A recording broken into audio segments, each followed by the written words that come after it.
Jen Jensen. We're hanging out with you until 9 o'clock. And, if you stayed up last night to watch that Team USA or the U.S. men's national team soccer game against Turkey in the World Cup, non-sponsored segment, then you are probably a little sleepy this morning and disappointed. But I've got good news. As I'm sure they probably reiterated on the broadcast a ton, that game completely inconsequential.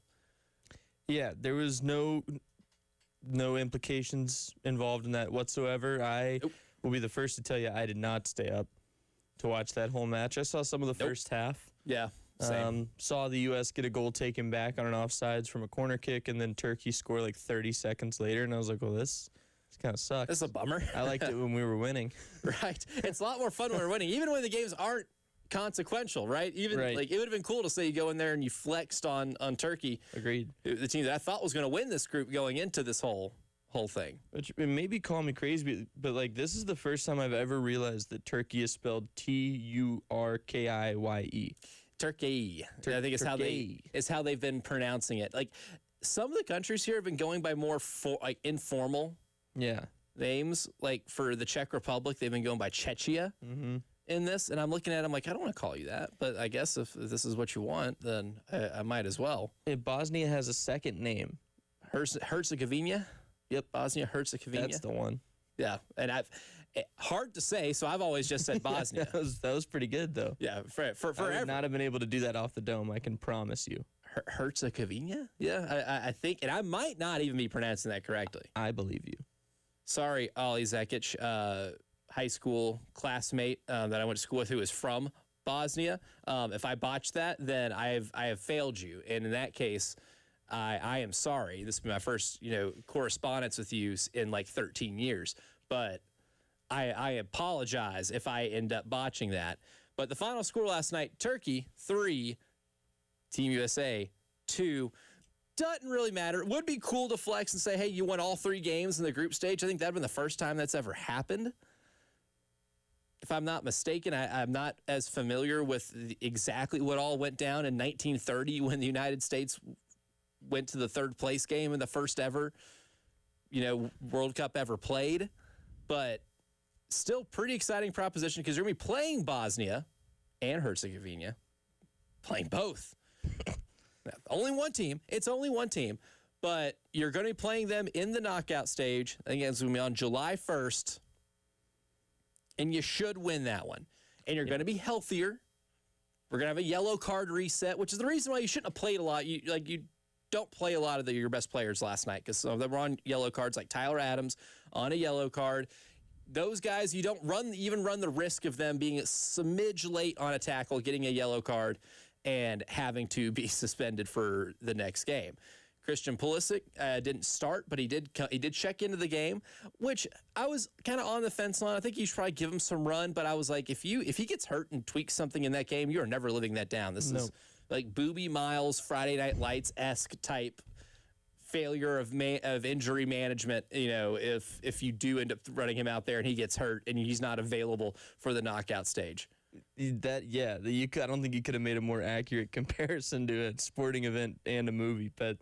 No, I mean, it's one of those things where it sounds like a lot of MLS players who are U.S. nationality played. I think only 2 starters actually started from the win over Australia last week. Yeah. So you kind of have to take it with a grain of salt because it's almost like when a team clinches a playoff spot and they're just sitting all their players at the end of the season. An NFL Week 18 game is what this was. It's exactly what it was, yeah. Matt Flynn was your starting quarterback in this game, essentially, in spirit, except he didn't throw for 6 touchdowns and 500 yards and then get a mega contract that he never deserved and get to live off that the rest of his life. Yeah, I forgot about that. That was the thing. That was back when it was week 17 instead of a week 18. Yeah. No, but again, I don't know. I guess my thing is what social media seems to be kind of hammering down, and it's that MLS players aren't that good. There's a reason they're in the MLS, and there's a reason that your best players, Bellerin, Pulisic, McKinney, Adams, they play in the best leagues overseas. Right. Well, it's also now, I think, even more of a realization as to why Messi still looks like. Don't get me wrong, the guy's tearing it up in the World Cup. Yeah, he is still on top of the Golden world. Boot leader here. Yeah.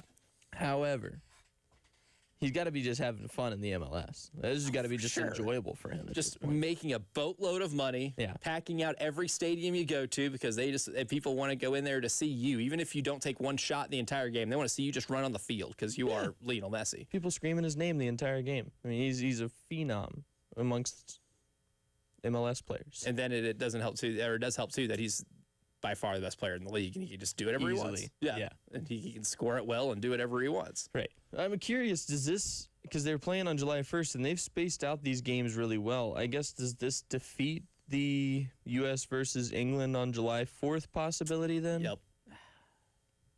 It was a long shot. Jen just gave her live reaction over there too. Because I believe the second round game, which would be the round of 16 game, would be July 6th. Well, I mean, okay. Well, so 2 days after Independence Day. I mean, that's close enough, maybe, I think. Close enough. And it still would have been cool. It would still, yeah. That's, man, I'm a little upset about that now, actually. I was actually kind of looking forward to that possibility. Yeah. Like, could we find anything in the history books of something that happened on July 6th related to, like, the ink smudged on something on the 6th, or, you know? That's when they mailed the Declaration of There Independence. you go. Yeah, there it is. Okay, I like that. It was written and signed, and then King George of Hanover had to read it at some point, and back then I think it took 2 months to be able to get from the United States to England by boat. Oh my gosh, or maybe a couple weeks. They should have just emailed it, docu-signed it. Right? Yeah. I mean, why couldn't they have just sent DocuSign over? It's a great, yeah. To England. I don't know. Questions we'll never get answers to. We've gotten smarter over time. Yeah. Like we've definitely gotten smarter. Why couldn't they have FaceTimed them? I don't know. Answers we may never get. Questions we may never get answers to. So as of right now, USA is going to play Bosnia July 1st. It's at 8 o'clock. And of course, that will be on Fox. They will play the winner of the Group G winner and a third place team from Group A, E, H, I, or J. And that means nothing to anybody because I highly doubt you have been, you have these groups memorized by letter. I don't. Mm-mm. But if more than likely you'll play, I assume the group winner is going to win that game. Group G, or at least the team that is leading Group G, that is the group with Egypt, Iran, Belgium, and New Zealand. And right now, we have, if we're just doing, based off the points here, Egypt is leading that group. They're the only team in that group that has won a game because Iran and Belgium have both tied a pair of games. And New Zealand is the only loser because they lost to Egypt. So good chance that you will be playing Egypt, potentially, depending on what happens. Still a lot of things that have to happen for that to shake out.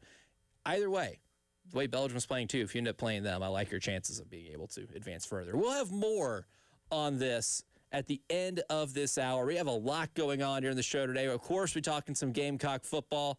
Of course, we're going to be hearing more from Lamont's press conference earlier this week. And then in the 7 o'clock hour, I want to tap back into my past as a former security guard, former bouncer at certain music venues and establishments in Nashville, because I'm going to be checking some IDs in the SEC and telling them which club they belong into.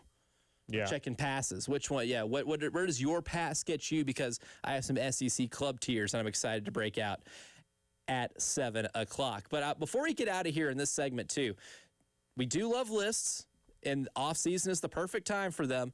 Dylan Stewart was ranked the number 3 defensive player in all of college football, according to ESPN. Not just the SEC, all of college football, per ESPN's Eli Lederman and Max Olson. Now, if you're curious, the only 2 players that are ranked ahead of him are Notre Dame cornerback Leonard Moore, which he's, a shutdown corner, as good as it gets. He's at number 1. And Texas edge rusher Colin Simmons is at number 2. But then you go scroll down to number 3, you will see Dylan Stewart. Now, the one thing I thought that was interesting is here's how they kind of started it, is that they say that scouts and personnel staffers can occasionally use a lot of cliches or be prone to hyperbole when it comes to accessing players. We all do this every now and then. I mean, you watch sports at any point in your life, you're going to be a little hyperbolic about somebody's ability. Yeah. But they do say that when you hear people talk about Dylan Stewart, quote, the over-the-top descriptors happen to be apt, because one SEC personnel staffer said, if you built an edge rusher in a lab, he's how you draw it up. Now, my question to you, Nick Harvey, would be, we know how good Dylan Stewart is at his best. Wasn't 100% healthy last year. Wasn't as good at getting to the quarterback last year as he was in 2024, but I thought he was a lot better in run defense, right? He showed the will to do it, and he showed the ability to do it. So I think that makes him a better overall edge rusher. There's still some things that he needs to work on, especially when it comes to consistency, and fighting through things like holds and chip blocks and things of that nature, because he's going to receive that type of attention because he is such a good edge rusher.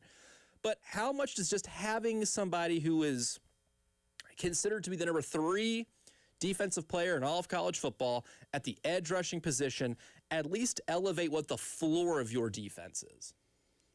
Well, I think you need a match, right? Like someone who's, and I guess maybe a matching style or player isn't what you necessarily exactly want. But then again, you go back and look 2 seasons ago, Kyle Kennard, I mean, Dylan Stewart was the primary focus of a lot of offensive schemes, and then Kyle Kennard was just ripping through defenses on the backside because they were devoting all of their time and resources to Dylan Stewart, who's this phenom edge rusher that's coming in as a freshman. He's going to be phenomenal. I just used the word phenom and phenomenal within like 5 seconds. It's fantastic. It is fantastic. It's phenomenal on its own. But Kyle Kennard goes and just tears apart offensive lines and becomes, what was it? I think he won the Nagurski Award. Won the Nagurski, yeah. Like, that's a huge deal. And it's because, in my opinion, he's a great edge rusher, but Dylan Stewart was like public enemy number 1 to most offensive line game schemes. And if you have that with someone else that can take a little bit of the heat off of him, maybe you see more productivity, because, you look at how many times he got chip blocked. That's how he ended up hurting his hip throughout last season, because so many teams prioritized making sure he was not a factor in games. Yes, he did, I think, show a lot more initiative with run defense and chasing down the ball carrier here and there. There were times where he didn't as well, and that was certainly observed and noticed by fan bases and whatnot too. But I think if you can at least have someone that matches the physicality and the talent enough to where a team realizes, hey, we've got to make sure that we're spreading out our resources evenly and attacking one of these guys individually. Like, this has to be a matchup that we can't just focus on him because they got one who's maybe not quite as good, but he's really, really close to being that good on the other side. And if we don't pay attention to him, he's going to do exactly what they did 2 years ago on that defensive front. You'll need a Robin. You'll need a really good Robin. And to me, it could be opposite edge rusher, right? Maybe it could be a linebacker who's really good at blitzing, a nickel corner who's good at blitzing, right? Somebody who is so good enough at what they do, whether it's being sent to the quarterback or being versatile, to where you just can't allocate all of your resources and energy to stopping Dylan Stewart. Somebody's going to have to be able to make him pay, because when you allocate resources somewhere, you're taking away from somewhere else. Can you exploit that? We'll get more into that in the 8 o'clock hour as well. But coming up next, though, we've been talking about the SEC Group of 4, right? The neighborhood that South Carolina is in, with Missouri and Florida, in Tennessee. We've talked about comparing their head coaching situation, their quarterback situation, and the edge rushing situation yesterday. So if we use the Preston Thorne test, who is the best team in that group, and what can keep South Carolina from being the best team in the group, even if they do have advantages in those spots? We'll get to that next here on the early game.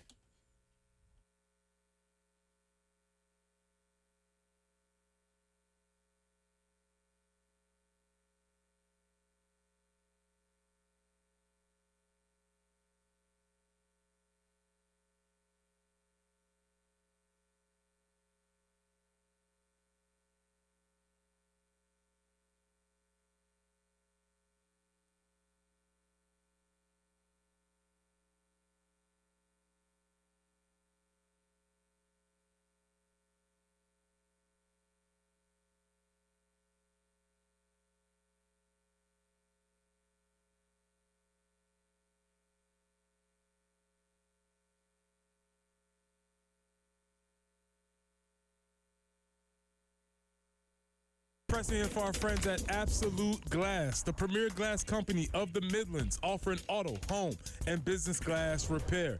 If your glass is damaged, shattered, cracked, or broken, they can handle the job. If it's a cracked windshield, that's no problem. They'll come out to your location and they'll replace it for you, usually for free, and they'll work directly with your insurance to take away the headache. They'll come out to wherever you are. School, home, work, it doesn't matter. Absolute Glass will come out to you, and they'll take care of the job for you. Now, if you're at home, looking to increase the value of your home, Absolute Glass can take care of that for you, too. Windows, mirrors, shower enclosures. You say it all the time. If you can see through it, Ray and Marianne at Absolute Glass can do it. So check them out online at AbsoluteGlassInc.com. That's online at AbsoluteGlassInc.com.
Had an earlier accident, I-26 westbound after exit 129 that has been cleared. So there could still be a little bit of residual slowdown there, but it should be clearing up soon. Also, we do have a report of an accident, Coughlin Road at Sunview Circle. And that forecast, yep, it's about as cool today as it's going to be. Maybe some scattered afternoon or evening thunderstorms today, scattered storms possible tomorrow, an increase in humidity for the weekend. 93 tomorrow, 95 with isolated thunderstorms on Sunday. We'll be in the mid-90s next week and easily probably at 100 starting on Wednesday. Right now, though, it's 73.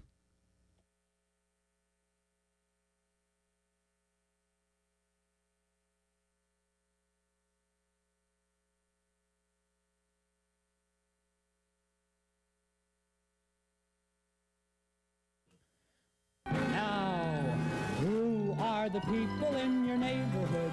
In your neighborhood, in your neighborhood. Say, who are the people in your neighborhood? I have an idea. The people that you meet each day.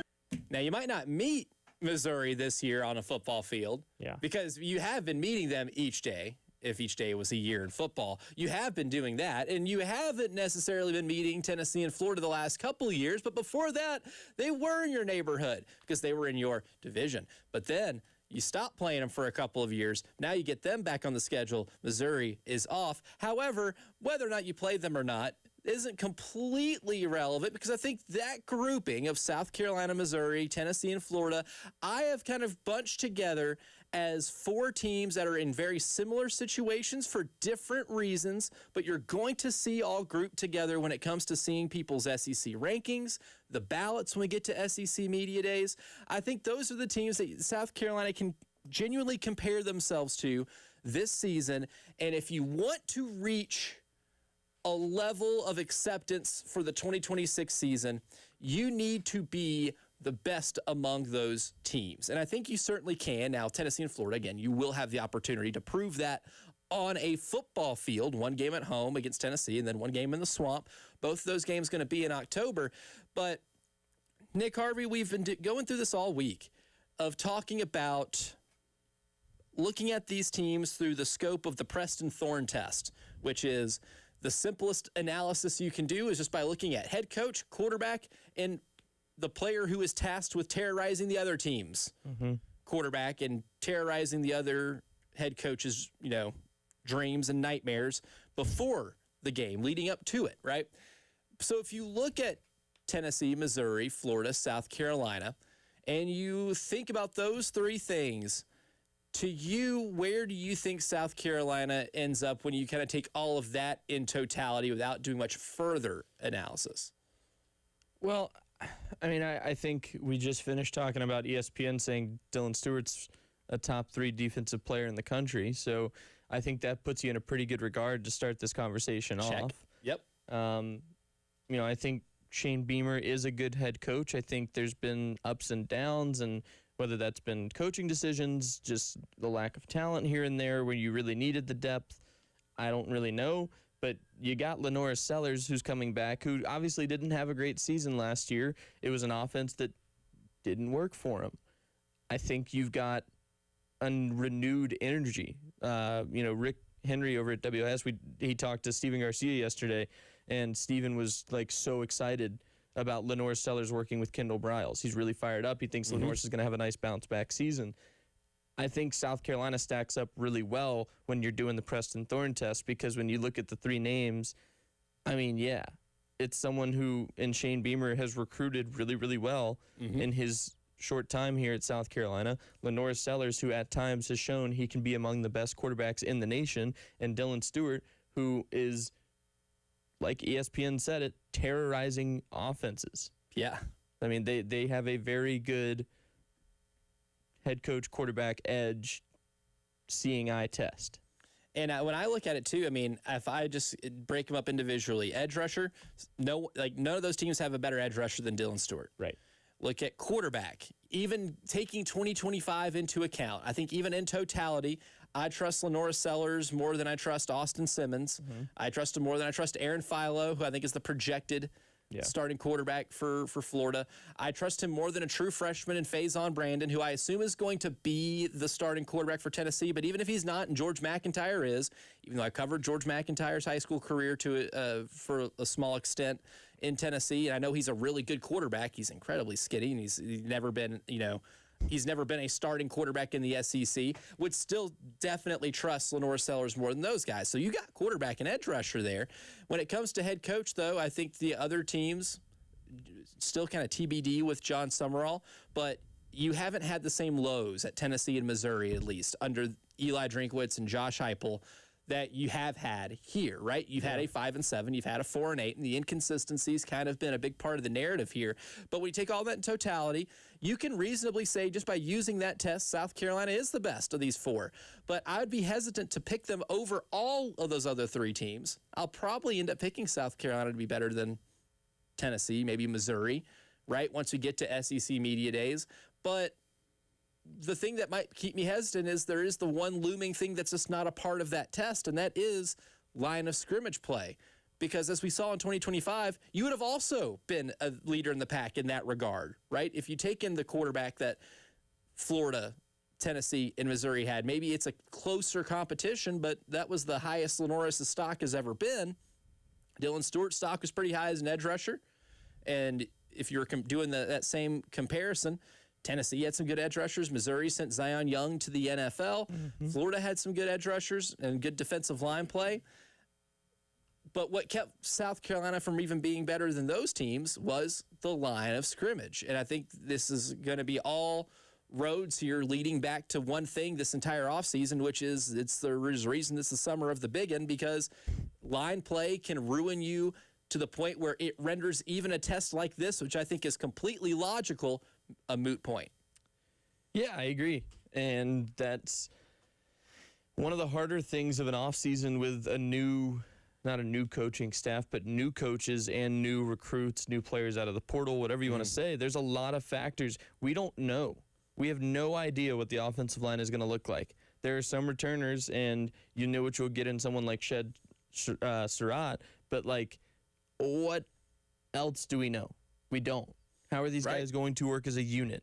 There's a lot of names that are individually pretty good football players that you saw recruited in the offseason, but now they're all working together, and you need to know how that unit is going to gel, because one thing, and I think we talked about it a lot last football season, was just it seemed like there was just such a lapse in communication on the front line. Blocking assignments were missed left and right, and that's something that can't happen. It's quite literally you can't do that. That's like the most fundamental part of the game here. Right. And I hope that there is a truly talented center manning the helm for this team, because that is your second quarterback. That's the offensive line's quarterback. Yes. Like, I know the offensive line and the quarterback have a close relationship. They put their bodies on the line for Lenoris Sellers, but at the end of the day, your center is what makes all of that communication. Talking is what makes the world go round on the offensive line. It's talent and ability, but without proper conversation and communication heading into those scenarios, one missed block will break your offensive line. That's all it takes. The center is your brain trust, the tip of the spear, whatever it is you want to use as a cliche or saying. It's very true for the offensive line. Carter Miller is going to be just as important to that offensive line as someone like Jacarius Peak, and the health of Jacarius Peak is going to be equally important.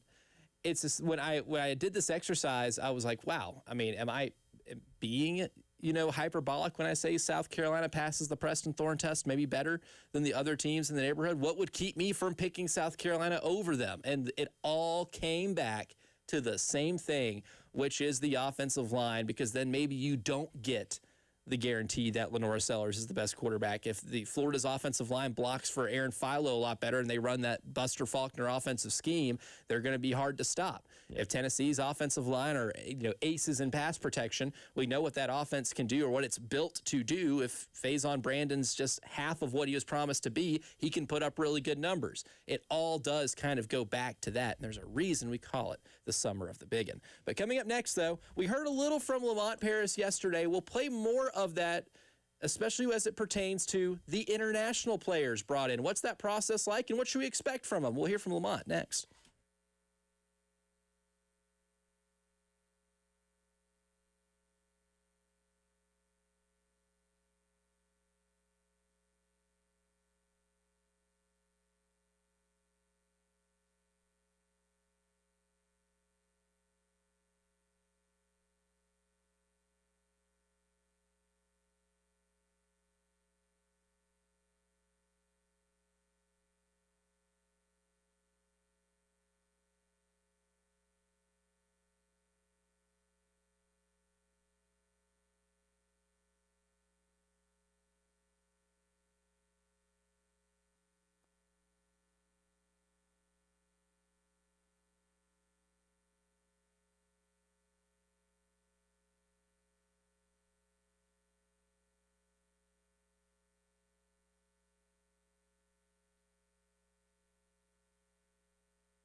Working one accident this morning, Kaufman Road at Sunview Circle. And 91 will be the high today. Maybe a scattered afternoon or evening thunderstorm is possible. Chances for that throughout the weekend as well as the heat and humidity continues. 93 tomorrow, 95 on Sunday. We will stay in the mid-90s early in the week. Could be at 100 Wednesday through Friday potentially. So a hot week ahead for sure. Starting things off with a few clouds, and it's 73.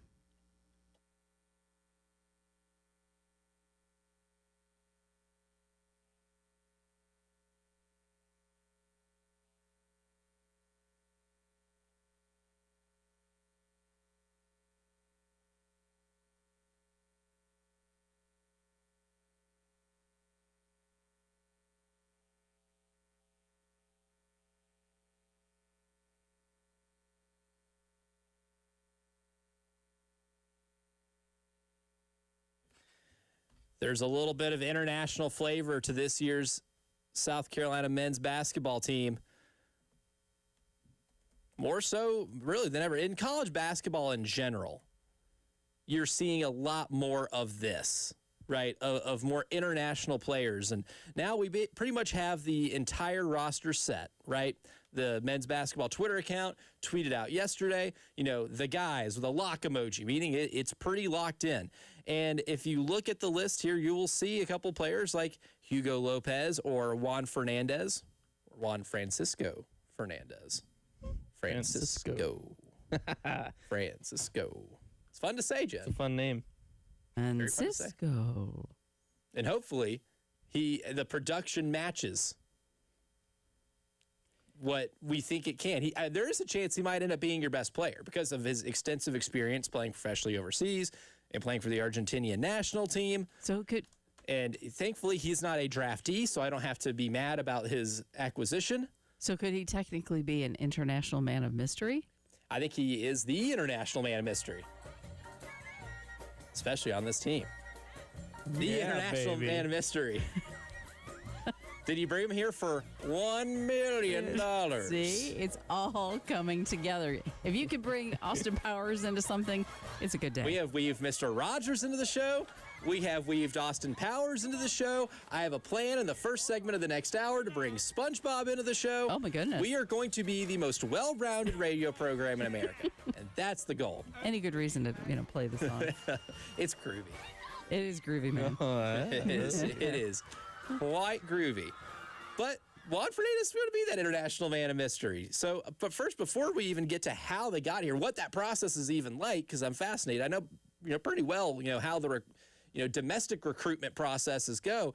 I do want to get to what Juan Francisco Fernandez and Hugo Lopez do bring to the table. So this is Lamont Paris talking about kind of from the basketball side, what those two guys specifically are going to be able to bring. Certainly their physicality and experience. Hugo is a very physical, hard-playing guy, and in our league, that has turned into the value in that has really turned to be at a premium. And so he won't be afraid to be physical. He'll do it with good size, effort, and energy, and physicality. And then Juan, with his length and size and he's been around the block, so he's seen really physical players. He's seen really athletic players. He's seen a lot. And so he's learned how to manipulate the game to where it suits him. And so those were things. He's just an experienced guy that he knows how to manipulate the game. That's probably one of the best compliments that I can give him. If it's being played this way, if it's being officiated that way, if he knows how to manipulate the game to where he can be a very effective player in the game. He doesn't get frazzled too often, and so those are things. But I do think that the fact that those guys are older, it'll help them get acclimated a little bit earlier. We'll also, again, because these will be 10 practices, full practices that we'll have, we'll look at running it a little bit more like an NBA preseason combine type situation where maybe in the morning we're doing a lot of learning and some skill work, and then we come back later in the afternoon with some short, effective two-a-days to do a lot of playing at that time. And but we've done that before. You know, Silvio De Sosa, who I mentioned, transferred to us at Chattanooga, didn't get there until August when the school year started. And as an experienced guy, he was able to catch on pretty quickly. And so that's what I think the two main takeaways here in terms of what these guys bring to the table, not just the experience, but more so the physicality. I think last year's team got pushed around a lot, right? Yeah. You got out-muscled, and that's one of the reasons why the rebounding numbers look the way they did. That's one of the reasons why the offensive efficiency numbers look the way they did, is because you kind of have to be a little physical, not just offensively, but on offensively, to be able to counteract what other physicality is being brought to you in that regard. I want to take a listen to hear what the process is like, right? Because I'm excited more so about Juan Fernandez than Hugo Lopez. I think Fernandez is going to be a starter right away. I think there's a good chance that him and Corey Mincy are going to be the two players that are the best. They're the two players I'm the most intrigued with. We'll see what some guys like, Marcus Johnson and Shane Blakeney can bring from a guard position too.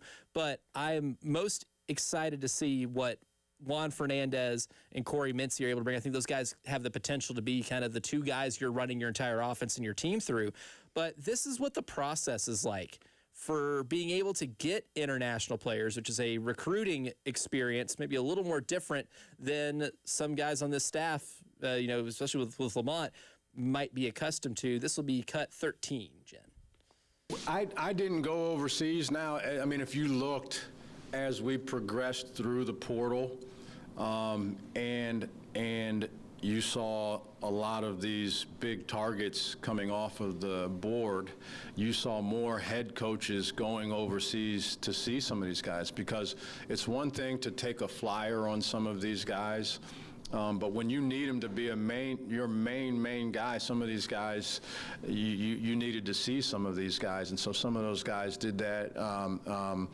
Coach Donewald did travel abroad. A lot of this was after the portal, though. You're making quick decisions in the portal. You're moving fast. A couple of our international guys, as already mentioned, played college basketball here in the States already, and then a couple of them are guys that are maybe in a little. Their role's going to be a little bit different, potentially. And then one of them was a guy that, we had a really good source that has been around a lot of really good players. We knew guys that played in that league that had played against him. I had one of my former players called me and compared him extremely favorably in his estimation to couple high-level college guys that have also been over there that are from that country. So we were pretty confident and pretty sure. So if you can't go overseas, you do a lot of vetting. And I think that's the one thing that may be different than a lot of players that you've been recruiting in the past, especially if it's transfer portal players in college or in the high school circuit. You got to do as much vetting with watching film and then also talking to guys, especially if you have former players that have played against them, about what it is that they bring to the table. It's such an intriguing process because Lamont made a great point. Like, you're not just able to go overseas whenever you want. That's not how this works. It's a very expensive trip on top of the money that you're spending to bring these players into the school. So yeah, it's unique because it's not a I'm taking your word for it necessarily. There's a deeper amount of research that goes into it, but at the same time, you haven't in person seen this guy play ball, so you don't fully know because you're not sure how they do what they do and what you're being told. So I think that's really intriguing, but I'm excited. It's it's one of those things where it's like, hey, last year wasn't great. I don't think it can get significantly worse than last year, so there is still excitement to watch this team play. Yeah, it's an untapped recruiting market overseas. And again, right. You got to do whatever you can to get as much intel on them as humanly possible. Coming up next, we have an international soccer tournament whose name we can't say for copyright reasons, brought to you by the British Bulldog. That's going to be next year in the early game.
And we have an update from that tournament brought to you by the British Bulldog. Now, the United States did fall last night 3-2 to Turkey in a game that, as we mentioned at the beginning of the show, completely inconsequential.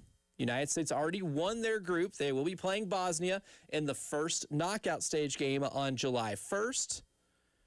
And Nick Harvey, I think you have an interesting way in which you watched the game last night. Did you go to the British Bulldog? I did not. I was actually at my brother's house. Had some steak and baked potato. Okay. And I'll be the first one to make a confession. The three of us are currently hooked on Love Island. Okay. On Peacock. Okay. So after the episode ended, my sister-in-law was like, hey, the U.S. is playing. And I was like, yeah, we can watch it on Peacock. Unbeknownst to me, is on Telemundo. So, I turn it on, and they don't have, regular, cable TV. So there's no other way to watch it. It's all streaming. Unless we log into Fox Sports. So, yeah, I watched the whole first half of the game on Telemundo last night. And let me tell you, man, holy entertainment. I was going to say, that's probably such an energetic broadcast. Yeah, you're getting, the classic, go! Oh, that's so sick. I have not watched the game on Telemundo yet. I know that's... There are a lot of the diehards that are watching these games on Telemundo. My thing is, I do take a lot from the broadcast, and I just didn't take Spanish in high school, so I don't know any of it. I did, but I'm still the same. Mrs. Papp was not exactly the finest of, anyway. Mrs. Papp catching strays this morning. I know. So sorry. If she did her job, listening, right? She did her job. Jen would be speaking Spanish fluently to us right now. See, and that's my thing is I dropped Spanish twice in college and had to just keep trying over again. So not a clue what was going on from that standpoint, but it was nonetheless endless entertainment. Incredibly. I bet it was. I will have to get back to the whole Love Island thing later. I'm a little concerned, but okay. She has more questions than answers. I do. That's a valid, I get it.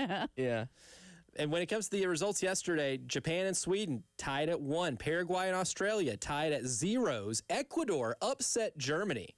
Now, Germany already won that group, so it was, again, kind of like the United States and Turkey, inconsequential. And the Ivory Coast shut out Curacao 2-0. Netherlands won their group by beating Tunisia 3-1.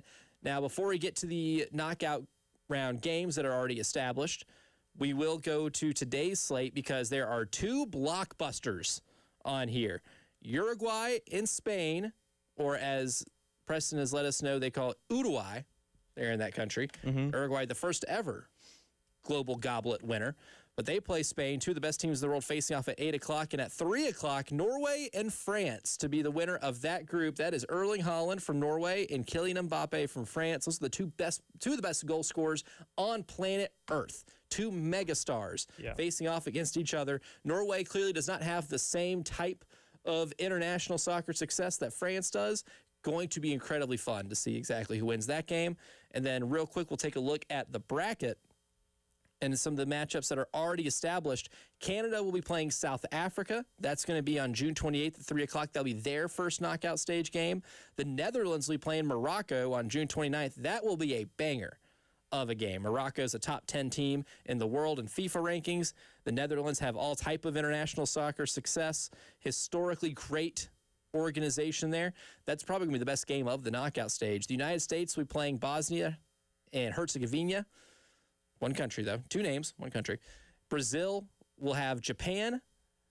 And then that is all of the matchups that we have set because there are a lot of other teams that have won their groups that are just awaiting to play or waiting to find out who the third-place teams are because only the 8 best third-place teams. I think they go by FIFA ranking and then point differential and a bunch of other stuff there, too. It's a little confusing. But that's what we got in the bracket so far. I would like to go back to the confusing part because I've been super lost pretty much the entire time. I just know that we're gonna play someone, and I in the group stage it's been fine. That's scheduled. You know who you're gonna play. Now we're getting to this territory where point differentials and FIFA rankings, and things of that nature, which is it's made it more confusing in terms of watching a game in the third group stage game and be like, okay, here's what needs to happen for a team to advance. Because, before this one in global goblets, only the top 2 teams in each group made it to the knockout stage, made it a lot simpler. This is the one thing about the expansion of this tournament that I hate. It is not as simple to do it, or at least be able to project the bracket. We'll see in a day or two. A lot of important games going on today, so we'll get a better picture as to what the bracket will end up looking like. But coming up next, though, SEC club tiers. I'm going to put my bouncer hat on, and we're going to see which teams belong in which clubs going into the 2026 season. We're doing that next.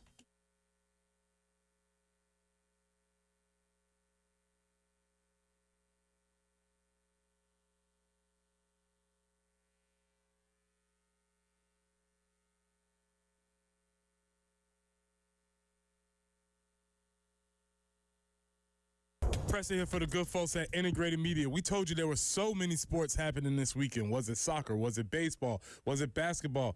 Was it football? All that stuff was happening this weekend. And if you hadn't called the folks from Integrated Media, you couldn't watch it in a beautiful outdoor setup. But it's not too late. The folks from Integrated Media can still help you out as we approach college football season. What does an outdoor setup look like? Sonos outdoor speakers for TV and music, Wi-Fi, works indoors and outdoors, so you could have been streaming all of the events at the same time and not having to worry about lag time, buffering, or any of those silly things that you have to worry about occasionally with all your streaming services. So from home theater setup, adjusting your thermostat, monitoring your security systems from your cell phone, Integrated Media is who you need to call. So call Nathan and Michael at 803-948-8327. That's 803-948-8327. Or reach them online at integratedmediainc.com.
Still have a slowdown Kaufman Road at Sunview Circle as they work to clean things up from that accident. And we might see some scattered thunderstorms this afternoon or this evening, and that actually is in the forecast for the next couple of days for the weekend itself. 91 for the high today, 93 with a humidity really cranking up tomorrow, 95 with, again, more humidity on Sunday. We'll be in the mid-90s Monday and Tuesday, and potentially hitting 100 for the remainder of the week. So hot forecast on the way as we head into the 4th of July weekend. 73 currently.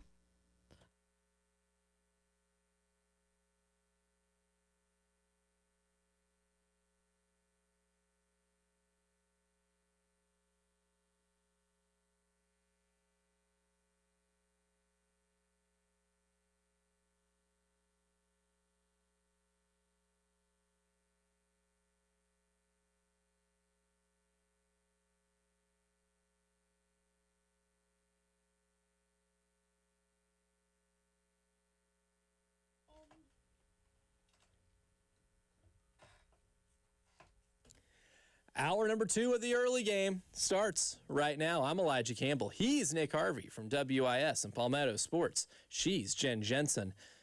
And to kick off hour number 2, we are going to have me put on my old bouncer hat, right? Before I got back into college, one-time college dropout.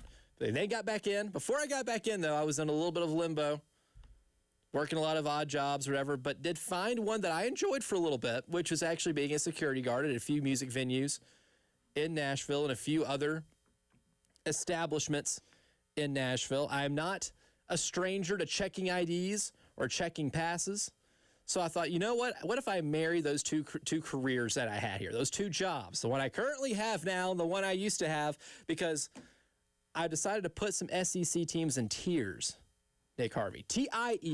I'm not going to make for a spelling clarification. Yes, I'm not making them cry. That would be mean, and I don't want to do that. I don't like making people cry. That's not what I try to do on a daily basis.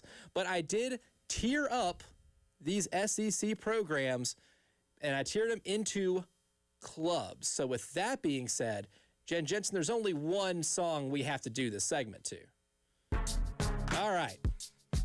There's ITC and then there is OTC. You're either inside the club or you're outside the club. Some of these clubs you want to be in, right? In the SEC, like the college football playoff contention penthouse, you want to be there. Yeah. It's the most lucrative one. Sounds really cool. Cool TV deal there, prestige, chance to win a national title, and that means you're contending for an SEC championship too. That's the penthouse. There's also the big bowl game backstage VIP, right? That may not have all the amenities that the CFP contention penthouse has, right? It may not have all the entertainment options, but the big bowl game backstage VIP is still a pretty cool, comfortable lounge with all the drinks you could possibly ask for. And incredible service. You'd still like to be there. Then there's the spoiler suite, right? The spoiler suite is a little different, right? Because maybe your inconsistency keeps you from being big bowl game backstage VIP, and you maybe don't have the high-end ceiling to be in the CFP contention penthouse. But you're still pretty good, and you're going to surprise some people. It is a surprisingly fun suite to be in, even if it doesn't have the same amenities the top 2 have. Then there's Motel Mid. And there are a few teams in Motel Mid. You don't want to be in Motel Mid, right? I mean, they have TVs with cable in there, and you know, you have a decent view depending on where in Motel Mid you're at. And then there's Weenie Hut Juniors. Weenie Hut Juniors that's the bottom of the bottom. There's no alcohol there. It's just grape juice. That's all you got. Is grape juice in that club. You don't want to be there. Sparkling ciders like the Welch's. You get the Welch's sparkling ciders there, and at best you make a bowl game. You get to play in the Birmingham Bowl. No one wants to do that. You don't want that to be your ceiling, right? So I've tiered up the SEC teams in these clubs here, these 5 clubs. Should we start at the bottom and go up? Or should we start at the penthouse and go down? I like going top to bottom here. Okay. So the CFP contention penthouse, again, this is the best club you could be in, right? You have to have a special badge on. So when teams walk up to the door, I have to sit here and I have to look at your badge and see if you've got, or your pass, if you have the right pass to get in.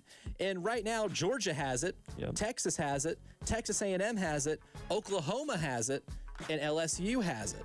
Now, Oklahoma, I had to look a little bit closer, right? I had to, get my flashlight, because, it's very dimly lit in here. I had to grab my flashlight and, turn it on and look at it, make sure I'm looking at the right thing, and almost had to kind of look and see if anybody else can vouch for them. But I let Oklahoma in. You're bringing a quarterback back that they really liked. He's going to be healthier. John Mateer did play. I think people forget John Mateer as he is as a quarterback. Wahoo! Wahoo! As much as he looks like Super Mario throwing a football, he still is a pretty skilled guy, and he played half the year last year with a surgically repaired thumb. Defensively, they lost a lot of pieces, but I trust a Brent Venables defense to be able to play at a level that's good enough. They still have a ton of talent there and a couple of key returners. I think Kip Lewis is one of the better linebackers in all of college football. I still have Oklahoma in this penthouse. Georgia's a no-brainer, right? Yeah. Roster's looking a little different, and their strengths are a little different now than they might have been when Kirby Smart was winning back-to-back. But this team's won the last 2 SEC championships. Until I see proof otherwise, then I'm going to keep Georgia in this tier. I want to keep them in the college football playoff contention penthouse, SEC contention penthouse. I got to put Texas in here too. Texas was one bad loss away last year from being in the college football playoff. Arch Manning's a year older. I think he's going to get better. Yep. They won the transfer portal cycle this year by far. Cam Coleman was the best wide receiver in the portal. They got him from Auburn. Hollywood Smothers, widely viewed as the best running back in the portal from NC State. They got him too. They did not have to rebuild much on the defensive side. They reloaded, and Colin Simmons is considered one of the best defensive players in all of college football. I still believe in Steve Sarkisian's play-calling ability. They're still in this club. Texas A&M, big believer in Marcel Reed. What the defense looks like, that might be the thing that makes me have to kick them out of the club at a certain point during the night, right? If they start acting up and that defense starts giving up a lot of points and they don't replace the pieces that left adequately, then I'm going to have to be, hear on my radio that, hey, we kick Texas A&M out, and then I'll have to move them out of this club and move them to a different establishment, right? Gotta go. LSU should be here. Here's the thing. Should. They're smooth talkers. Lane Kiffin's a smooth talker, right? His badge looks legit, right? His pass looks legit. Maybe I got duped. But you know what? He's got everything that would look like a team that's going to contend for the college football playoff and an SEC championship. You got the high-end quarterback in the transfer portal market. You got one of the best offensive linemen in the transfer portal market. You brought a lot of your own players from Ole Miss with you to LSU. You look the part. But if you're just a smooth talker and you walk into this fine establishment that's got everything that you want, the best club in all of, the Southeastern Conference, and you start acting a fool and proving you're an imposter, you might be having the quickest hook of anybody in this establishment. But now the big bowl game backstage VIP, only 3 teams in this one. I've got Ole Miss. Okay. I've got Missouri.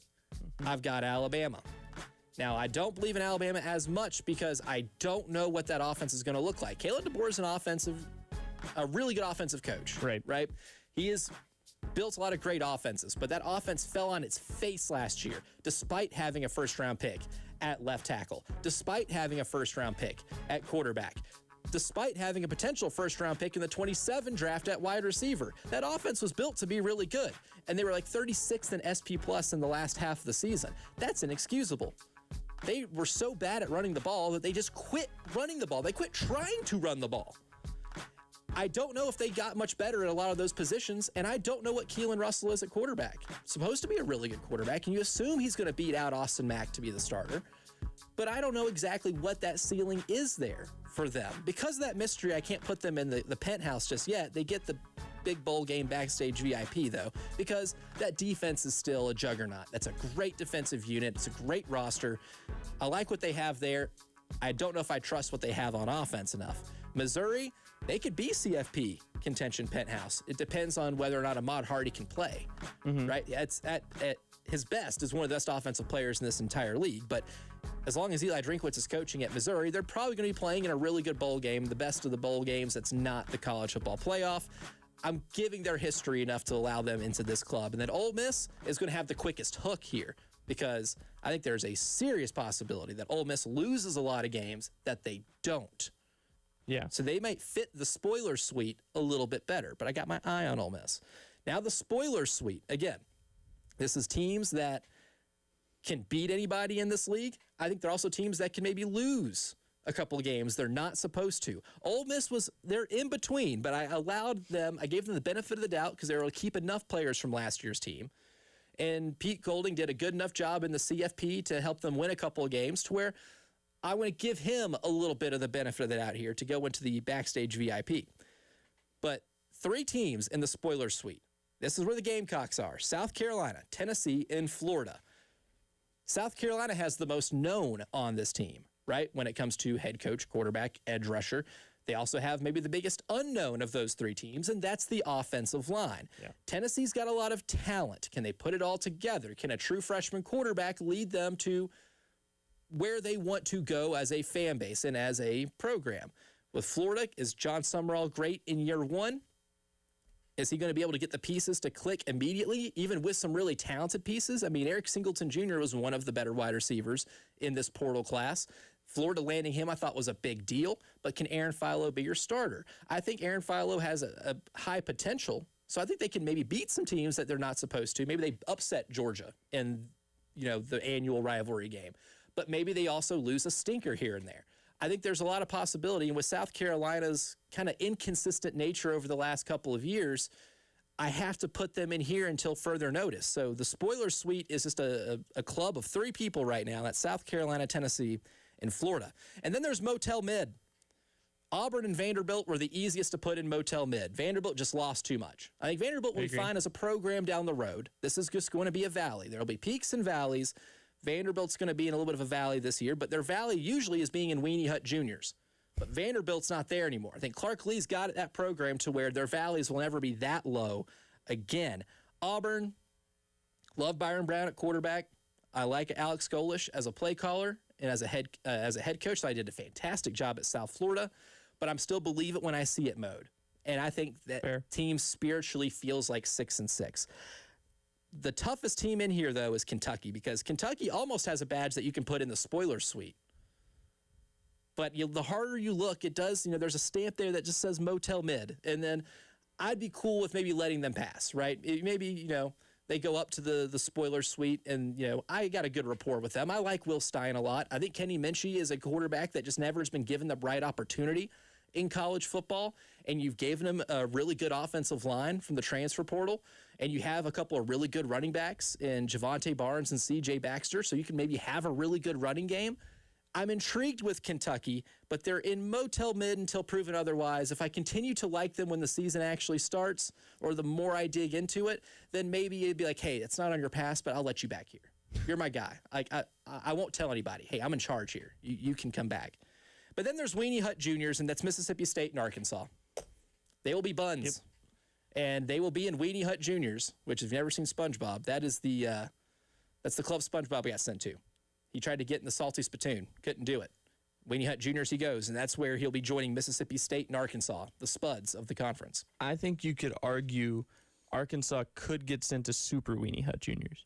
I do, too. I don't love the Ryan Silverfield hire at all. Mm-mm. Very on the record for not liking that hire. I don't think that they are close to being where they want to be, and I don't think they're going to get there anytime soon. In Mississippi State, I think is just doomed a little bit. Yeah. I like Jeff Lebby as an offensive mind. I still need more evidence to support that he's going to be an above 500 coach in the SEC at a place that's going to be at a resource deficit, like Mississippi State's going to be. Yeah, I agree. I don't know.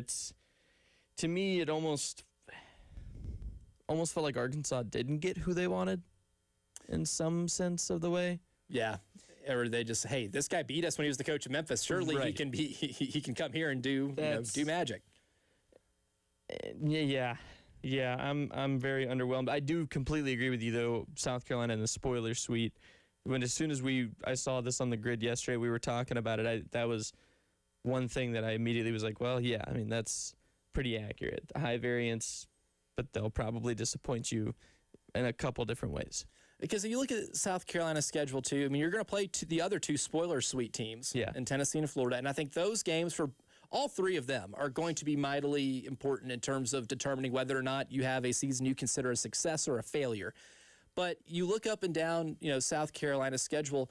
Yeah, you're gonna beat Kent State and Towson. If you don't, then they're DEFCON 1, right? Mm-hmm. We are getting into serious territory there. But say you do what you're supposed to. You beat Kent State, you beat Towson, you're playing Mississippi State. You should win that game, but there might be some nervous energy there because now it's an in-conference opponent. You can't lose that game. If you want to go from spoiler suite to big bowl game backstage VIP, you got to take care of Mississippi State. You got to take care of Arkansas, the 2 teams that are in Weenie Hut Juniors. You have to be able to beat. You have to beat the other fellow spoilers, too, if you want me to get you out of this club, right? The thing I'm going to be looking for when South Carolina shows me their pass at the end of October is, do you have wins against Tennessee and Florida? If I don't see that on the pass, I can't let you in the club. Sorry. Right now, they're that person who's like the life of the party and everyone gets really excited about, and it's a lot of fun to hang out with them, and then they crash really, really hard. Like, they're the one who's bringing the juice until they're not. Uh-huh. I think that's a good comparison. They're either passing out early or they're causing a ruckus, and we have to get them a ride home. Correct. Yeah, that's kind of where I see it. High variance there. Yeah, absolutely. It can be a lot of fun, and it can also be a lot of not fun as well. Coming up next, though, it's the early game morning meeting. We have a schedule update in men's basketball.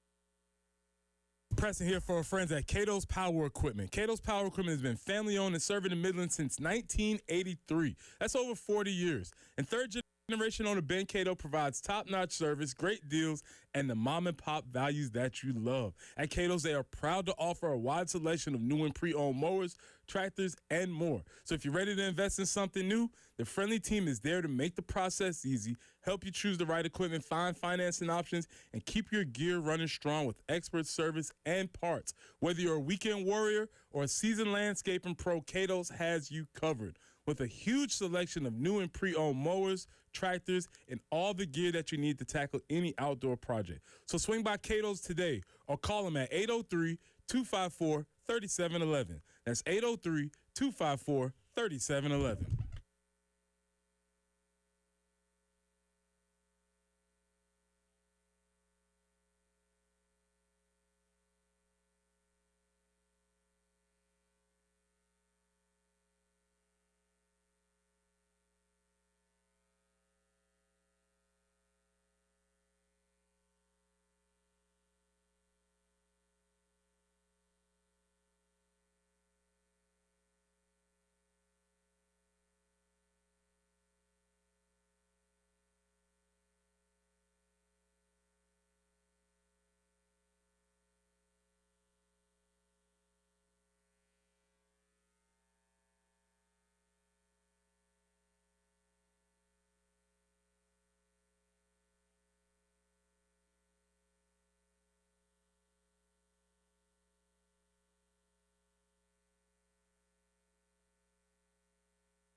Highway 601 at Old Eastover Road, an accident reported there. 91 for the high today. Might see some scattered thunderstorms this afternoon or this evening.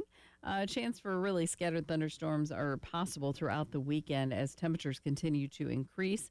93 tomorrow with increased humidity and 95 on Sunday. Stay in the mid-90s, as we've mentioned, Monday and Tuesday, but could be reaching triple digits starting on Wednesday. But currently, starting off your morning, a little bit on the humid side. It is 73.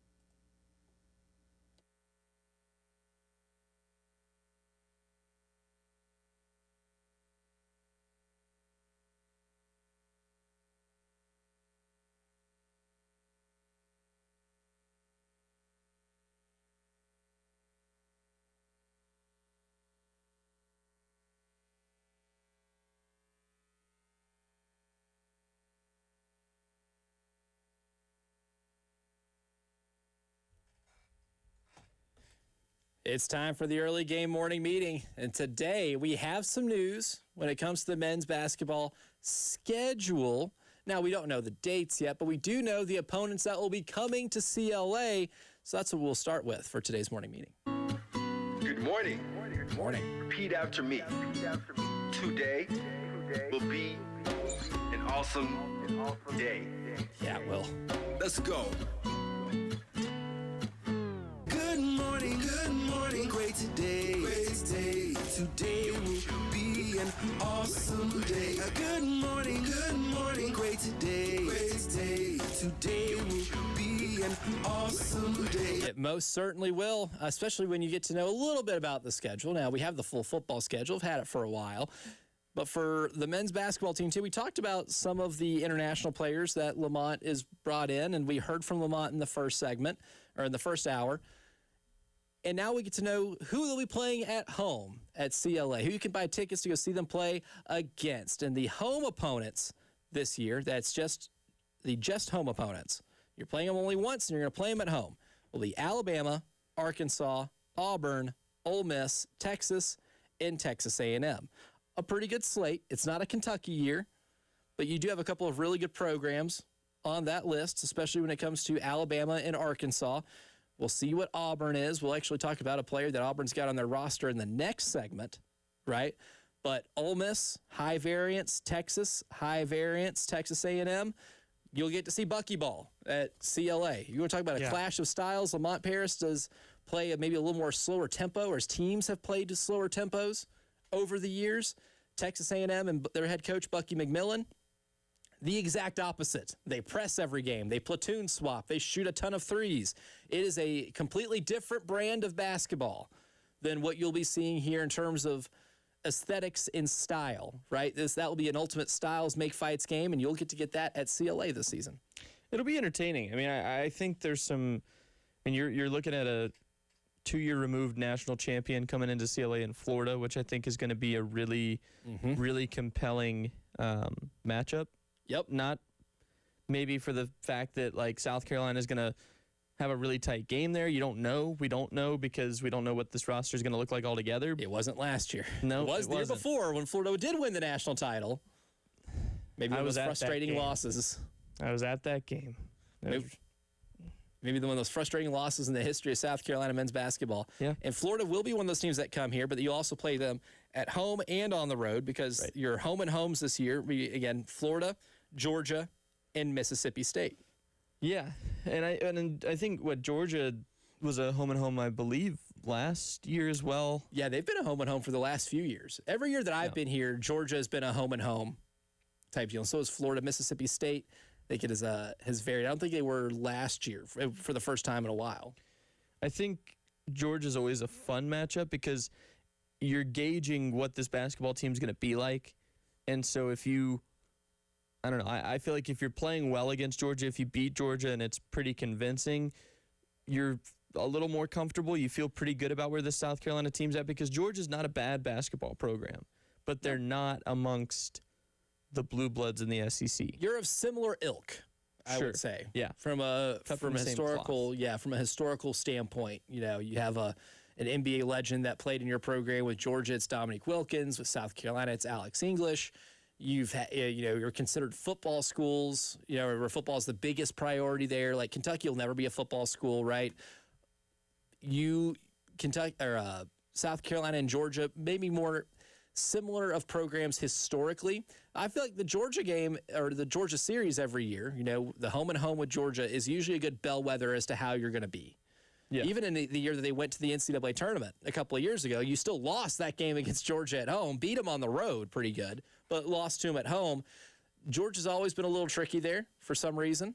And I think it is because you are so similar, but that's always usually a pretty good bellwether, right? The same way that, the Iowa caucus is for the presidential race, every 4 years, usually has historically been, I guess, a decent bellwether as to who's going to be the nominee. Usually for South Carolina basketball, I think your bellwether is the Georgia game, right? You can usually stack up how good the team's going to be based off that game, but Georgia will be at home and home, so will Mississippi State and Florida.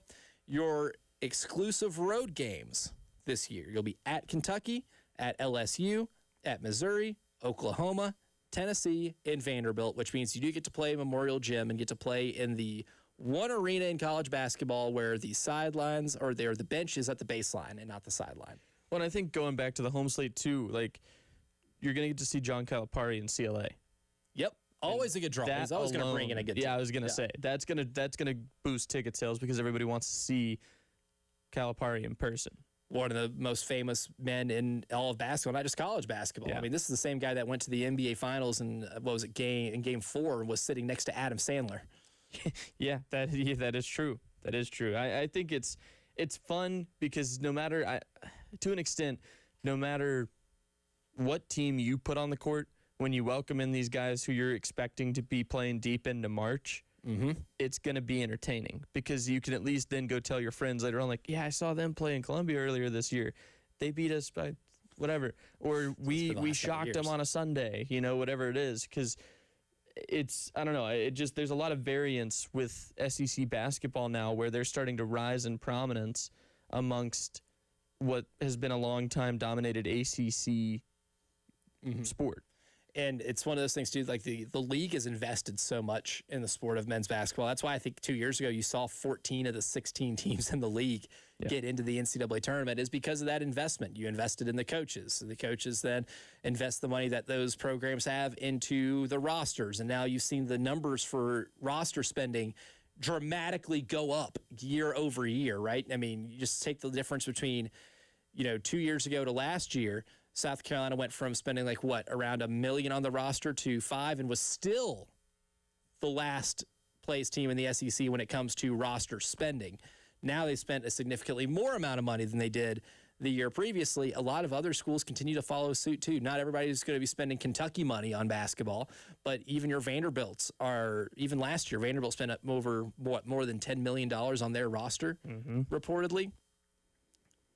The league has gotten better because they have just invested a lot more, but because the very cyclical nature of the rosters, you could see a team like Texas come in here last year be, Motel mid, and then this year maybe be really good. You just never know. And it's what makes, looking at this, give you a little sense of mystery as well as a fair expectation as to who's going to at least be entertaining to watch. Now, one of those teams that South Carolina's playing at home is Auburn, and they may or may have picked up a player that was selected in this week's NBA draft. We'll elaborate on that next here on the early game.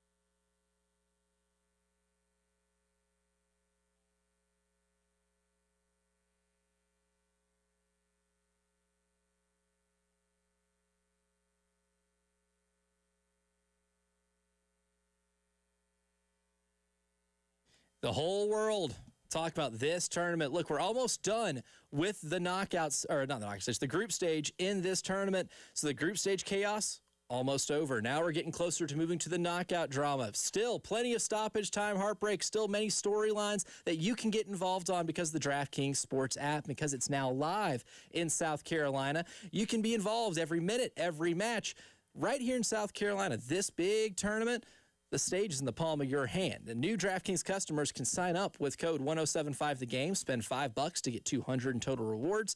That's code 1075TheGame, easy to remember. In partnership with DraftKings, the crown is yours. Event trading offered by DraftKings Predictions, a CFTC registered introducing broker. Trading involves risk of loss. Market availability varies. Eligibility restrictions apply. $50 every 7 days via click-to-claim issued non-withdrawable predictions dollars that expire in 1 year. Ends June 28th. For terms, go to dkng.co/predictions promo.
Just one accident to keep making you aware of. That is the slowdown at Highway 601 near Old Eastover Road. And yeah, it's going to be a hot forecast for this week for sure. It's we're looking at highs in the mid 90s, but heat indexes on Saturday and Sunday could be about 103, 104, somewhere in there. Chances for thunderstorms this afternoon and really this afternoon and tonight, and that continues throughout the weekend. And by next week, we'll be in the mid 90s, and middle of the week could be around 100. So again, lots of heat on the way. Currently, though, it is 74.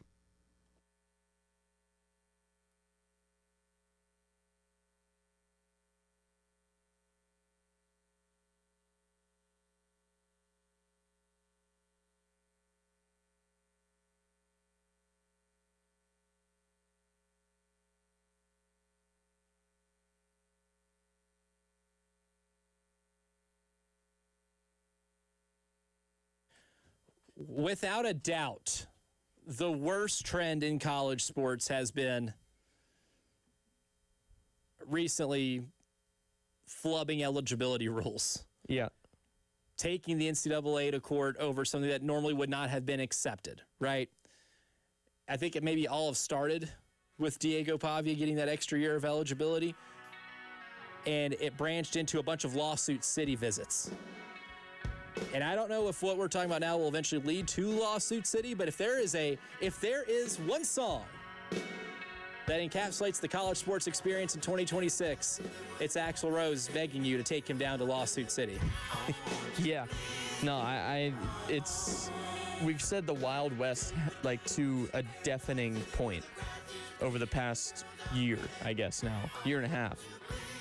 I'm tired of it. We need to just let things figure themselves out. Like make rules and stick to them. Stop letting players do. I had a phrase pop into my head that I'm not going to say for reasons that are just to make it safer for work, but it's stupid. It's stupid. We shouldn't have all these lawsuits.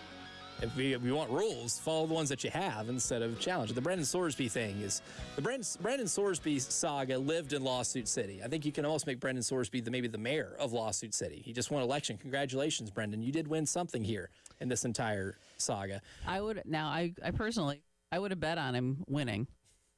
I think he would have too, and that might have too. And that might have been the problem. Odds on that were. Yeah, we'll have to look that up. Yeah, the odds of him winning the Lawsuit City mayoral election, but. When it comes to the college basketball slate, in the last segment of the morning meeting, we talked about the teams that South Carolina is going to play at home this year. Auburn's one of them. And if you go to that game, you will see in an Auburn uniform, Narkise Noy, I think that's how you pronounce his name, international player, got drafted by the Los Angeles Clippers with a 57th pick in the NBA draft towards the very end. Now, here's where things get into a gray area that I'm conflicted with, I guess that's the best way to put this, is that he never formally declared for the draft.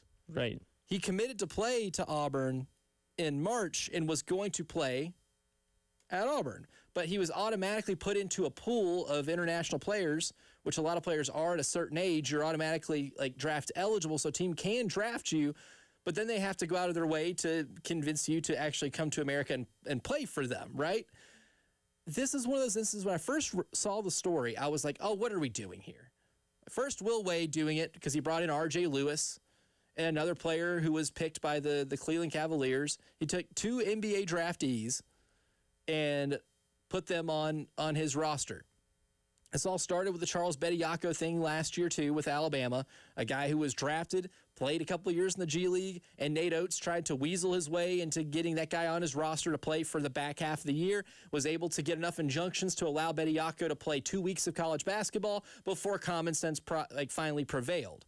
In this instance, though, Nick Harvey, I'm actually a little torn because if Noy never actually formally declared for the draft and had no intention on playing in the National Basketball Association in 2026, 2027, and declared from the beginning, since March, for several months now, that he wanted to play at Auburn, is this still a situation that might find itself at Lawsuit City? See, I don't know, because I'm looking, I've been reading more into this, obviously, and with him being 22, he's automatically eligible for the NBA draft. And from everything that what people on that have reported on this are saying is that he is going to do this, and the Clippers are not going to fight back in any sort of way.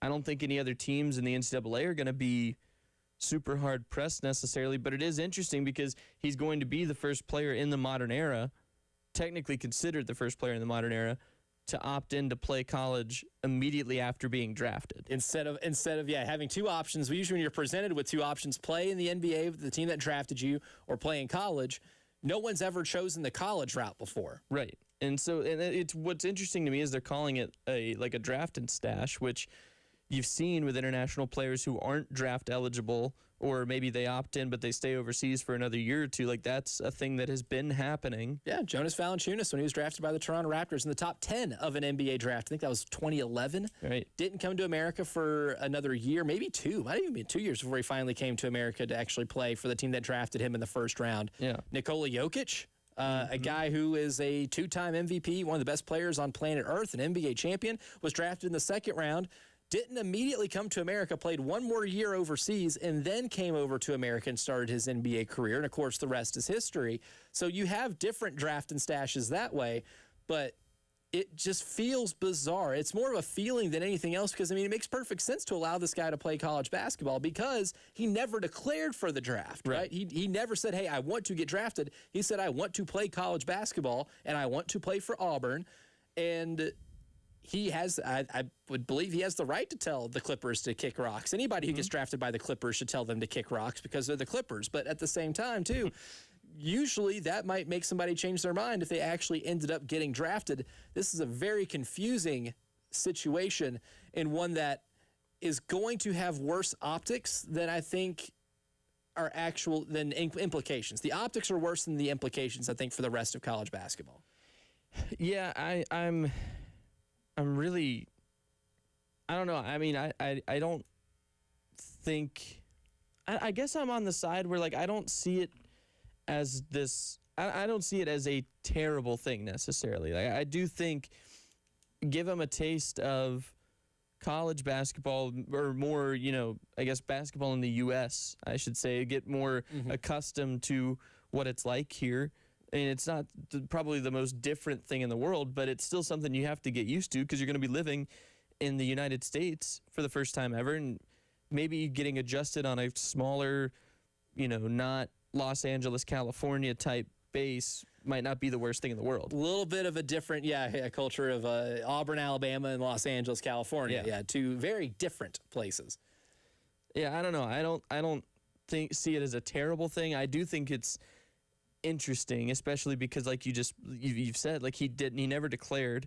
He didn't intend to be drafted necessarily. He was fully committed to playing at Auburn, and he even said that after he got drafted. He said he was looking forward to wearing an Auburn Tigers jersey for the 2026-27 season. I think that's the thing, is it's bizarre. This is unlike, because if we want to compare and contrast situations, unlike Charles Bediako, where he got drafted and decided to actually play in the G League. At that point, that is a pretty easy telltale sign that you have foregone any further college eligibility, right? You have made the choice to not play college basketball anymore. You are now in what you consider the traditional professional ranks, even though there is a professional element to it now. But you have joined those ranks. So any type of eligibility, you could say you forfeited. R.J. Lewis, right, who'll be playing for LSU this year, maybe. That one's lawsuit city bound, I can imagine. R.J. Lewis decided not to come back to St. John's after winning Big East Player of the Year, put his name in the NBA draft, got drafted, has been playing in the G League, and now coming back to LSU, that feels icky. Yep. That's not, I don't think that's right at all. I feel like you have forfeited any ability to be able to play college basketball. With this kid, it's going to be different. And I don't know if the sports-loving public will lump him into that group just because, hey, NBA draftee, playing in college. This, though, seems like a situation that's a lot different than those. And even though it is, and even though it's explainable, and I would even say excusable, it still makes me feel weird, even if I understand it, right? The others I don't understand. The Bediako case, R.J. Lewis, and what's going to come of that, I don't understand. I don't like it. I don't respect it. This one just feels a whole lot different, and makes me wonder how he's going to be perceived once he does end up playing college basketball. Yeah, No, I mean, that's, well, and to me, that's exactly like the Bediaka situation, right? Like, I mean, you've chosen to go play pro basketball or some form of it. There's no turning back now. You can't say, I liked it better when I was playing with all the college kids. Right. Like, this was more fun for me. That's why you get the G League dropout chance. Correct. Which taught me, student sections are still alive and well whenever he ever got to the free throw line. The G League dropout chance, maybe one of the highlights of college basketball last season. But coming up next, there was a trade made by a local professional sports team, and I don't get it for either team. But there is one clear winner, and I'll tell you who it is next.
maybe the biggest news in sports yesterday was the trade that happened in the NBA between LaMelo Ball, or the Charlotte Hornets, and the Minnesota Timberwolves, sending LaMelo Ball to Minnesota, a player who is considered maybe the, I guess, biggest star the Hornets have had since coming back to Charlotte, at least since, they came back as the Bobcats and then were revived as the Charlotte Hornets. One of the best draft picks that they've had. And this past season, they made the play-in, won over 40 games, were incredibly exciting, showed a lot of promise for the future. And then this offseason, they decided to trade the point guard who led the team in assists to the Minnesota Timberwolves for Naz Reid and a slew of picks or pick swaps, right? Mostly pick swaps. This is from ESPN. In addition to Reid, the Hornets will receive a 2033 unprotected first-round pick and 3 second-round picks in 2029, 2032, and 2033. Charlotte also gets first-round pick swaps in 2028, 2029, and 2030. So it's a lot of picks and pick swaps, and Naz Reid, who is a really good basketball player, for LaMelo Ball. But I hate it for both teams, Nick Harvey. I hate it for both teams. I hate it for the Hornets because you finally got something figured out, and you finally had a team that was exciting. I think this is the most excited Hornets fans have been since they were the original rendition of the Hornets, right? There's as much buzz in Buzz City, as they call the Spectrum Center, as there ever have been since they came back. Yeah, I agree. And I do think, though, LaMelo Ball is an extremely entertaining and talented player. Entertaining is, I think, the best way. But entertaining is the key thing that sticks out to me. And we were talking about this on Palmetto Sports Daily yesterday, and I think it was Rick Henry who made the point and said, great basketball player, he really is, but he's still young and he still makes a lot of careless mistakes, and he will throw the ball up from half court just because he feels like it. And that's entertaining when he makes it. But it can cost you a lot of games, and I think it did at times when he was in Charlotte. So I think for the entertainment factor, and you want to put butts in seats, you got a guy who's going to keep you entertained. There's no doubt about that. For sure. He's very fun to watch because he does some miraculous things when they work. Dazzling stuff. Yeah. Absolutely. But dazzling basketball player. I think you're seeing Charlotte realize that they had a roster last year that was capable. Like they were on the fringe of being a playoff team and got to that second play-in game and just got shut down.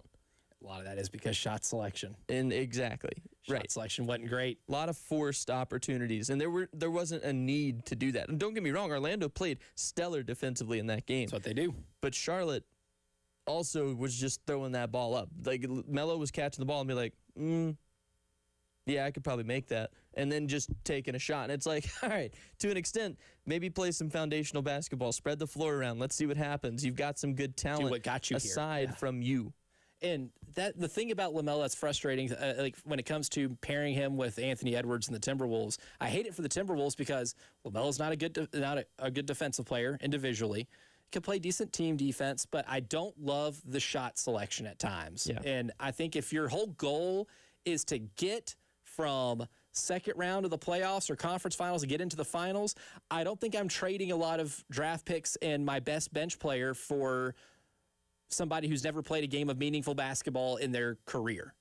Because he really hasn't. Outside that one, the play-in this past year, those are the only meaningful games of basketball he's ever played. And you don't know how he's going to handle playing in a 7-game series, right? You're not going to know how he's going to handle playing in a playoff-type environment when it is a different basketball game, when you're playing against the Oklahoma City Thunder or the San Antonio Spurs. I don't know if that makes their offense better. He's a great facilitator, and that's why they made the trade. I get why they make it, but I don't know if I'm sacrificing depth for that purpose, especially if it's going to make you smaller as a team, which it's going to do because Naz Reid got him a lot of size. I don't love it for either team. But, Nick Harvey, there's one clear winner here. Yeah. It's the automobile operators and owners of Charlotte and Mecklenburg County. 100% I agree. Within like probably 10 minutes of that trade being finalized yesterday, I saw like 3 tweets about people being like, I just took a drive Never felt safer in downtown Charlotte than I did today. Fun basketball player, a menace on the roadways. 100%. Has a reputation as being an absolute menace on the roadways. One of the funniest parts about him playing for the Charlotte Hornets is people tweeting videos of seeing his car, because it's one of those cars that definitely sticks out. I think everybody is familiar with the vehicle that LaMelo Ball drove in Charlotte and just driving like a maniac. Yep. Or rear-ending somebody or something of that nature. Yeah, no, there was the wreck earlier this season that he was like out for a game. Yeah. Because they were just making sure he was okay because I think, T-boned someone at an intersection. Like, that's just a loose cannon on the roadways. I don't love it from a basketball sense from either perspective, right? I think this is maybe one of the first trades in a long time where I looked at it and I said, oh, it's a lose-lose. I don't think I really like this for either team. But it is the first time, too, where the real winners of the trade are people that are not involved in the basketball side of it at all. Agreed. 2 hours down, 1 to go. The early game, third and long hours next. We'll discuss more South Carolina football, and Rick Henry will join us at 8:15. Woo.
Laurel Road at Highway 1, an accident reported there also. Highway 601 near Old Eastover Road, still working that earlier slowdown. And we are definitely Going to see a warming trend here. We are looking for a high today of 91. Scattered afternoon or evening thunderstorms are a possibility really throughout the weekend starting today. But 91 for the high, 93 with increased humidity tomorrow. Sunday, 95 as the humidity keeps going. We'll stay in the mid-90s for Monday and Tuesday before potentially hitting triple digits on Wednesday. Right now, it's overcast and 74.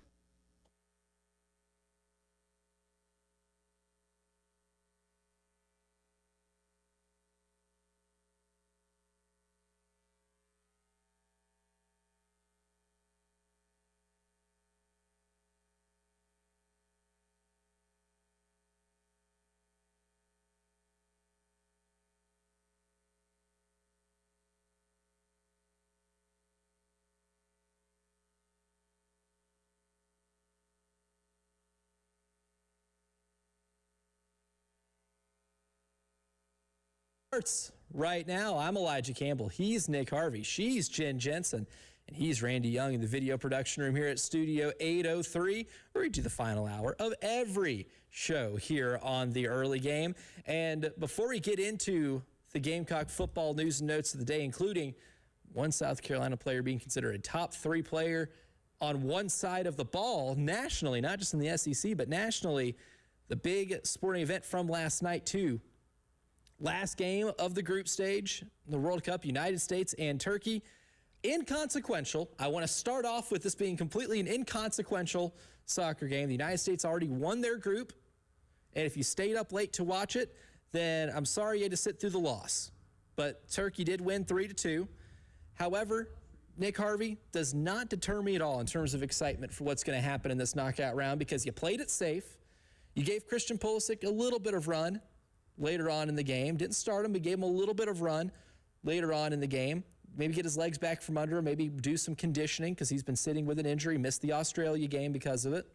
And you didn't get him re-injured. Now, if he did, we'd have a significantly different discussion here this morning. But you didn't play some of your players with a yellow card, most notably Tyler Adams, who is, I would say, one of the best players on this team, one of the guys that does play big-time soccer overseas. So you didn't run too many unnecessary risks. Unfortunate to come away with a loss because you'd like to have maybe more momentum going into it. But at the end of the day, a 3-2 loss to Turkey in an inconsequential World Cup game does not bother me too much at all. No, get ready for July 1st. I mean, that's all you can worry about at this point. You've got Bosnia, and you know what's ahead of you. You know that you have 6 games that you have to win, and they are must-wins. That's right. Now they're all no more inconsequential games. Right. Last night was the last stress-free game that you can get through here in this entire event. No, yeah, and I do think, I don't know, there's just a different energy. Like, I mean, I've never been one of those that fully is in full World Cup mode or anything like that when it comes to the big tournament and stuff like that. But I do pay enough attention to it because at the end of the day, it's my country. I'm supporting the U.S. Right. That is hands down the biggest story of all of it. Like I am going to support the red, white, and blue, just like I did during the Olympics when the men's hockey team won gold. I want to see the U.S. do more cool stuff in sports. Yeah, and absolutely. If they were to pull it off and win this big tournament, you would not be able to tell me anything for the rest of the year, for the next, 6 years. Oh, the amount, if they were to win it, oh, man, the celebration in this country would be wild. Unbelievable. Mostly because they are legitimate underdogs, right? But they've proven to be a much better, threat to winning this thing than they have in a long time. And I think a lot of that comes from, the way they beat Paraguay in the first game.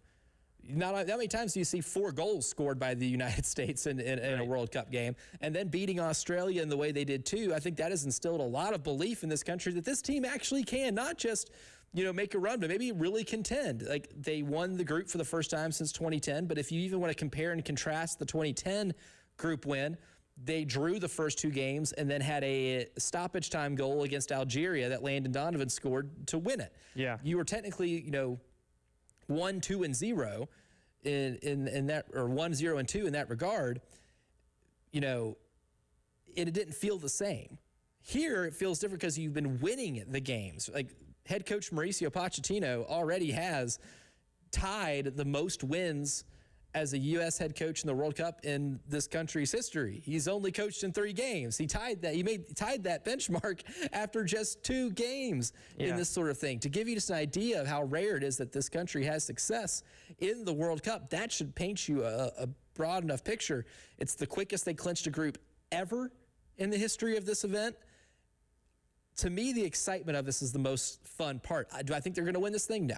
Do I think they have a really good chance to be able to make their way to the quarterfinals?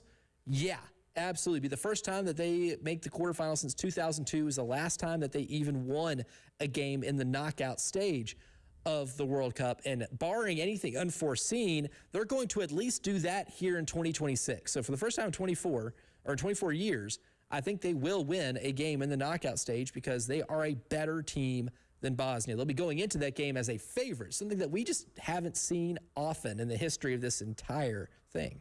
I've never seen the U.S. win a knockout stage game. I was born in 2002, so.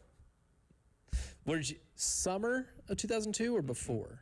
January of 2002. Okay, so you were at least on the planet for it. I was here. You were here, but you weren't here as I'm pointing to my temples. I was probably staring at the ceiling fan or something like that. Right, yeah, you're still eating like Gerber baby food. If that, yeah, you're a baby. I was a baby. The last time this happened. Yeah.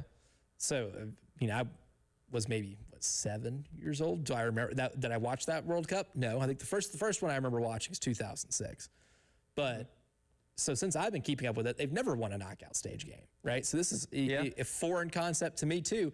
But if you woke up this morning, you didn't watch the game, and you saw that Turkey beat the United States 3-2, I'm here to tell you, don't worry about it. Game that was completely inconsequential. Again, nice to win, but you rested up. Maybe you got Christian Pulisic's legs back from under him, so he's not going to be too rusty by the time he's actually in the starting group to take the field against Bosnia on July 1st. That's when the real thing now starts. You've already done the work to get here. Now the real thing will start on July 1st. I'm still really conflicted on the spelling of Turkey in the world and in this whole thing. They're informal. Yeah. Turkey? Turkey. Yeah. I don't get it. Different spelling. Yeah, different pronunciation. But I'll go with the formal name here. I don't know him like that. I don't know him well enough to go by the informal name. Just like the whole Cape Verde thing at the start of the tournament. And everybody was saying I heard multiple people say it's Cape Verde. I was like, no, it's not. Doesn't sound exotic enough. No, absolutely not. It most certainly does not. I literally can't do it. I refuse to do it. And I can't say the country's name without any type of confidence right now because I've heard all the conflicting pronunciations. But one thing I'm confident in, though, is that the British Bulldog on July 1st, going to be bumping for that Team USA Bosnia game. You know it. Yeah, that's going to be super exciting, super entertaining. Again, it's not something that it's something that a lot of people every 4 years follow. Yes. Like everybody gets really excited about it every 4 years, just like the Olympics. Of course, people are going to go full on and support the U.S. That's just what it is. And that's a fun time to be. Honestly, anybody from any country, when your country is competing in a major sporting event, those are some of the most fun times to have as a sports fan is to watch them compete and rally all together around that team. That's really cool. Especially considering, head coach Mauricio Pochettino probably not going to be coaching in the next World Cup because he's going to get a really good job somewhere overseas. That guy is that good of a coach. He's going to take another opportunity. Enjoy this one while it lasts. When it comes to the South Carolina Gamecocks, though, Dylan Stewart, according to ESPN, Eli Lederman and Max Olson have Dylan Stewart as the number 3 defensive player in all of college football. Number 3 behind only Colin Simmons, the edge rusher from Texas, and Leonard Moore, the defensive back from Notre Dame, a shutdown corner. And I have really no argument. I think you could put those 3 guys really in any type of ranking, and I would find it to be suitable. But the question I have here is with Dylan Stewart being looked at being that good of an edge rusher, even if last year the numbers and production maybe didn't mirror what they were in 24, you still see it, right? You can still see what that guy can do in terms of getting to the quarterback. He wasn't as healthy last year, too. If he's healthy this year and you see the pass rushing ability kind of get back to what it was in 2024, I think health is a big part of that. then he's going to raise the floor of your defense, where you have one guy on the field that's going to get to the quarterback at all times. But earlier in the show, we discussed Dylan Stewart's going to need a Robin to his Batman, right? You're going to have somebody that can take some of the pressure off of you, that can also get to the quarterback, or maybe even on the back end of the defense too, where if you're successfully getting home and collapsing a pocket, can your secondary take advantage of maybe some bad quarterback decisions? Can they take advantage of not having to cover for as long and be able to maybe take some risk and gamble and be able to create some turnovers that way? You're going to need somebody to step up and be considered, again, one of the best defensive players in your conference or in the nation. And I've identified a few players here, Nick Harvey, that I have as good candidates to be Robins to Dylan Stewart's Batman. The first one, I wanted to get outside the box a little bit because I think naturally you might think of the other edge rushing position. We've talked about that a lot over the course of the summer, whether it's Caleb Herring or Julian Walker.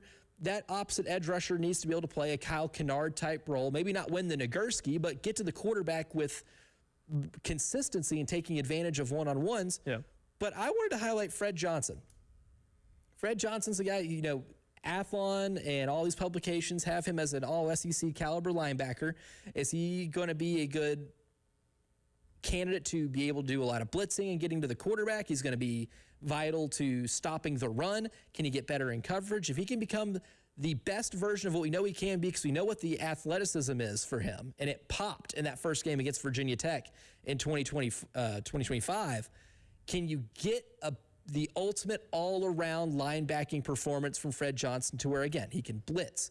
Can he play in coverage a little bit? Can he continue to be really good in the run game? If he can become that perfect all-around middle linebacker, I think you can see him be a really good Robin to Dylan Stewart's Batman. And I think if he does all of that and he is an all-SEC caliber player by the end of the season, that would bode really well for what the health of this defense is going to look like in their bigger games. Yeah, I completely agree. I mean, again, we were talked about it a little bit when we started the show this morning, but without a Kyle Kennard presence, somebody else has to do it. And I do think you're right. Fred Johnson was multiple times last season just a pure athlete. Yeah. And he's somebody that offenses do have to scheme a little more for. They have to know how to get around him, how to get through him, whatever you want to call it. I think to an extent, though, it does come out more down in a way to the edge position, because really the edge is almost turned into some form of an outside linebacker. Like the position has changed so much over the years, and they've become so much more athletic. And not to say that they weren't way back when or whatever, but there was a bigger build. It was still kind of considered a defensive lineman. Now they're so versatile, they're so athletic and quick that they play kind of a hybrid position. Like, I mean, you do see in some certain defensive schemes that edge rusher drop into coverage, hit the flat, just make sure he's covering the short zones, whatever it is. So I think if you have another athlete on the other side who's quick enough on a first step to at least challenge an offensive line, and you give Dylan Stewart more time to not face a double team, and you're taking more attention to the other side of the line, you're going to come out a lot more advantageous. I think the versatility there helps too. It helps someone like Clayton White too when you are trying to dupe the offense. I think one thing when I think about the best defensive coordinators I've ever watched and their defenses, I think about Steve Spagnuolo a lot, right? Steve Spagnuolo defenses are at the best at disguising what they do at the line of scrimmage, disguising coverages, disguising blitzes, delayed blitzes. A player like Fred Johnson can help you in that area, because maybe if you can make it to where he's so good at everything, you can't completely identify what he's going to do at the line of scrimmage. Quarterbacks at the college level will get duped, and that's when chaos can happen. I find that to be an intriguing proposition as somebody that can be a Robin. And lastly, I think Peyton Williams can be one of those guys too, as the brain trust of the back end of the defense. He's been here for a while.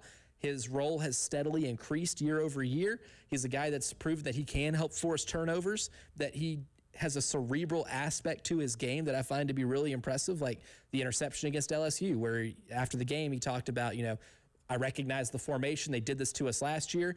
I knew where that route was coming, and I felt like I could jump it, and he did. He picks off a pass in the end zone. Big play in that game. Yeah. If Peyton Williams can be that brain trust on the back end of the defense, he might not be looked at as maybe the most obvious Robin to Dylan Stewart's Batman, but it can happen. I agree. But again, too, quickly back to the Fred Johnson conversation because I was thinking about this.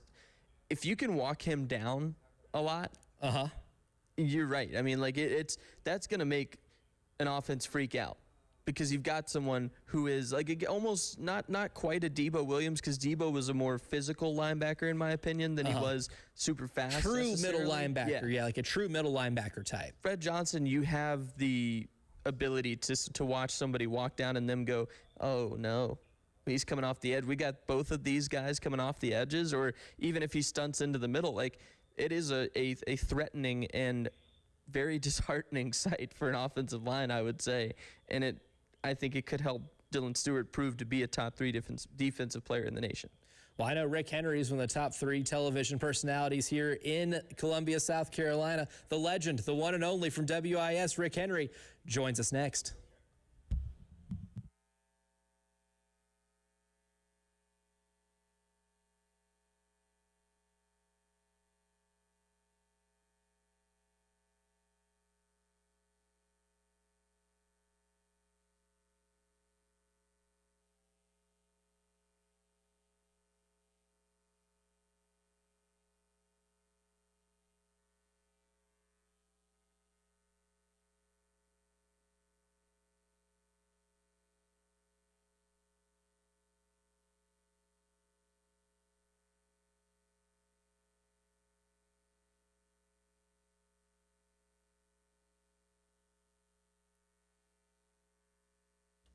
It's Jen for CHW Cabinetry in Lexington. Did you know they're a locally owned business and they're a women-owned business? And they were a super helpful business for us when we had to demolish our kitchen from a flood and kind of start from scratch. We were able to pick out the accessories, the cabinetry. They helped us with all that. I've mentioned the photorealistic rendering that they had given to us, and that was a picture of what our kitchen was going to look like when it was finished, which helped in so many ways, including all the other aspects of pulling it all together. And it was because of this really good experience that when it came time to updating some bathrooms, there was only one place for us to call. They can do that for you. They can get things more squared away in your pantry, in your closets, maybe building an outdoor kitchen, maybe incorporating a home office workspace. Just go online, chwcabinetry.com, or call them today at 803-520-6837 and tell them Jen sent you. CHW Cabinetry in Lexington, passion from inspiration to installation.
I-20 eastbound to 277, a report of an accident there. Also, things moving kind of slowly on I-20 eastbound there between Monticello Road and Faro Road. So a couple areas of interest for you there.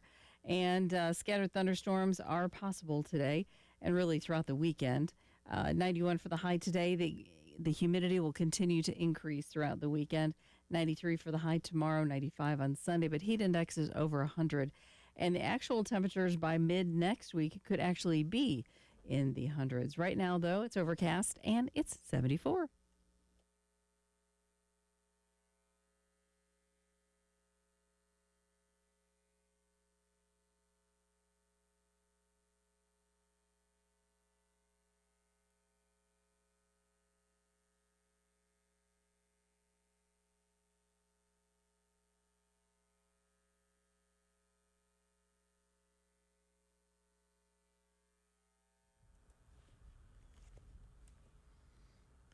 The one, the only, Rick Henry from WIS joins us today. Also, he knows Nick Harvey pretty well, I would say. On a fairly good basis, I'd say, right, Rick? That is correct, Mr. Harvey. Elijah, how are you doing? I'm fantastic. I was sitting around thinking, I was reading Seth Emerson's article on The Athletic about, because they've been doing a series with the things they missed from the 90s. They're doing like best teams of the 90s and all this sort of thing. Seth Emerson wrote a story about South Carolina's late 90s experience, which was not so good, historically bad, but ended up leading to a program renaissance. And I was like, you know what? Of all the people that can get here to talk about that time and the turnaround this program had, is there a better person to bring on than Rick Henry? I don't think so. No. Maybe think of Rick Henry. So. Oh, yeah, that was a dark time for USC football. The late 90s. Not a lot of fun. No, absolutely not. But I wanted to bring you on here, too, to talk about that and your thoughts on this football team this year, because we're going to be talking about this team ad nauseum from now until we actually have toe meat leather, at Williams-Brice Stadium when Carolina plays Kent State. But when you think back at that time, Rick, what was maybe some of the biggest takeaways, or maybe what's the one story or event that happened that made you kind of remember that entire 21-game losing streak or the winless season? Ooh, well, let's go back to 1998 when the Gamecocks won their opening game of the season. Then they proceeded to lose 10 straight. And it was just a feeling of helplessness watching that team, because they'd go in and you just say, man, there's just no way. And once the losing started, it just seems like they couldn't snap out of it. And then Lou Holtz takes over in 1999, and I was really surprised that they weren't able to win at least one game that season, because Lou was such a motivator. And you'd be listening to him, especially when I interview him one-on-one, and when it was over, it was like I was ready to go out and, put on some pads and let's go play. But the offense it struggled so much. They had problems at quarterback, injuries, the offensive line. And at the end of the season, he said, hey, the defense was pretty good. The defense was good enough to go to a bowl game. And but they just couldn't get it together. And man, talk about just a kind of a desperate time for USC football. 21-game losing streak. That's as low as it can get. Rick Henry from WIS is with us right now. And Rick, obviously those were the dark days, but then Lou Holtz famously turns it around just 1 year after that winless season. And I think when reading that story, there was a lot of old quotes from Lou Holtz talking about, there is progress, or not seeing it in wins, but there is progress, right? Sometimes progress doesn't always look like just the winning of the games. You need to be able to achieve certain benchmarks before you do so. At what point in that following year did you kind of realize, oh, this is what this entire process has kind of been building towards? Well, you go back to Carolina's early days in the Southeastern Conference. And right away you realize, uh-oh, something is wrong here. Because South Carolina, they did not have the size, they did not have the speed to compete in the Southeastern Conference. And so when Lou came and you started getting a better caliber of athlete, and also with his coaching, his toughness, and right away, when they win a game, you go, okay, things are a little bit different around here, but especially when they beat Georgia. You beat Georgia, and after that, they were on their way. And so that's when I thought that, okay, the dark days are over. They snapped the losing streak. They beat a good Georgia team. So now they're looking like a team that can compete in the Southeastern Conference. Rick, I have this question because it's something that we've worked together for 2 years now, and I've never once thought about this for some reason. But I'm curious what it was like covering a team that went through the lowest lows, and then you see Lou Holtz turn it around, and then Steve Spurrier comes and ushers in a whole new era of South Carolina football. What was it like covering a team at their lowest of lows and then to some of the highest highs that they've seen in their history? Well, when you're covering a team that is just losing all the time, it's not fun, because when you're covering a team every week, it's a much better story when they're winning. When they're losing all the time, and the questions in post-game basically are, what happened? And the players, the coaches, it's just the same thing over and over. They don't have any answers. As a matter of fact, during the 1998 season, Kerry Tharp, who was the sports information director at the time, he told me, like, late in that season, when Brad Scott, the head coach, would go into a press conference, a post-game press conference, sometimes he'd even ask Kerry, what do I tell them? Because they had no answers. And just the look of discouragement on the players' faces, you really feel sorry for them. And then when it turns around, and especially when Steve Spurrier comes in and they become one of the better teams in the SEC, one of the better teams in the country, that is really a lot of fun, because you can see the confidence in the players every week. And, when you're covering guys like Alshon Jeffrey, Marcus Lattimore, Stephon Gilmore, Jadeveon Clowney, that's fun. That's exciting. A lot better than covering a team that is like at the bottom of the heap, so to speak. Rick Henry got to experience the two polar ends of South Carolina football. And the thing about the program now, Rick, is that we go from going, 9-3 in the regular season in 2024 to a 4-8 season last year, despite all of the expectations. I think the biggest critique that anybody would have of Shane Beamer and this program would be the inconsistency, frustratingly inconsistent at times too. Going into a really pivotal year this year in 2026, I'm going to give you two records here, Rick Henry: 6-6, 9-3. This 2026 South Carolina team is closer to which record? I was just looking at the schedule just a few minutes ago, and I went through it twice, trying to be as realistic as possible, and I kept landing on 6-6. So I think 6-6. That's not bad if you're looking at a benchmark and what can happen if the team develops over the season. They get some breaks, then they can get to 8 and 9 wins. Mainly because it's the SEC. And you go in, and in this era of NIL, the transfer portal, head coaches, they really don't know what they have when it comes to being on the field, competing against other teams, because you don't get any exhibition games. So all you can go on is what you see at practice.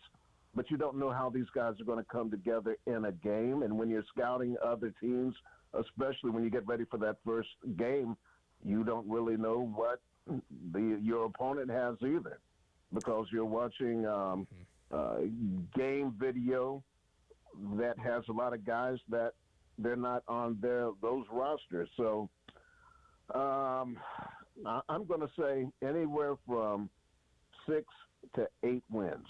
And if they can get the 8 wins this season, I think a lot of people would be really pleased about that. He's Rick Henry from Team WIS. Rick, appreciate it as always, man. Looking forward to seeing you here real soon. Well, Elijah, always a pleasure talking to you. And try not to let my man Nick Harvey get too wild, and rambunctious. My goal this morning was to get Nick giggling on air. I don't think I've reached that, but next time, I'll do that. Appreciate it, Rick. Yeah, that's what Jen Jensen's for, is to keep us in line. And in order to do that, we'll have to hit a break. We'll be back with the early game, third long hour goes deep coming up next.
Shoes can seem like a real burden, and they can almost seem maybe like an insurmountable feat. But with the Ecton Law Firm, They are here for you. They've been around for a long time in the state of South Carolina. For decades, they've had a local team that's been resolving these income and business tax issues for good, and they're perfectly qualified to offer you the peace of mind, one of the most important things in life to be able to achieve. And if what's keeping you from achieving that peace of mind is personal income tax issues or business tax issues, give them a call at 803-771-9800. That's where you can set up the free consultation with the Ecton Law Firm to be able to address those issues, attack them head on, and be able to utilize the decades of experience the Ecton Law Firm team has. Again, that phone number, 803-771-9800, or you can visit them at ectonlawfirm.com. That's ECTON lawfirm.com.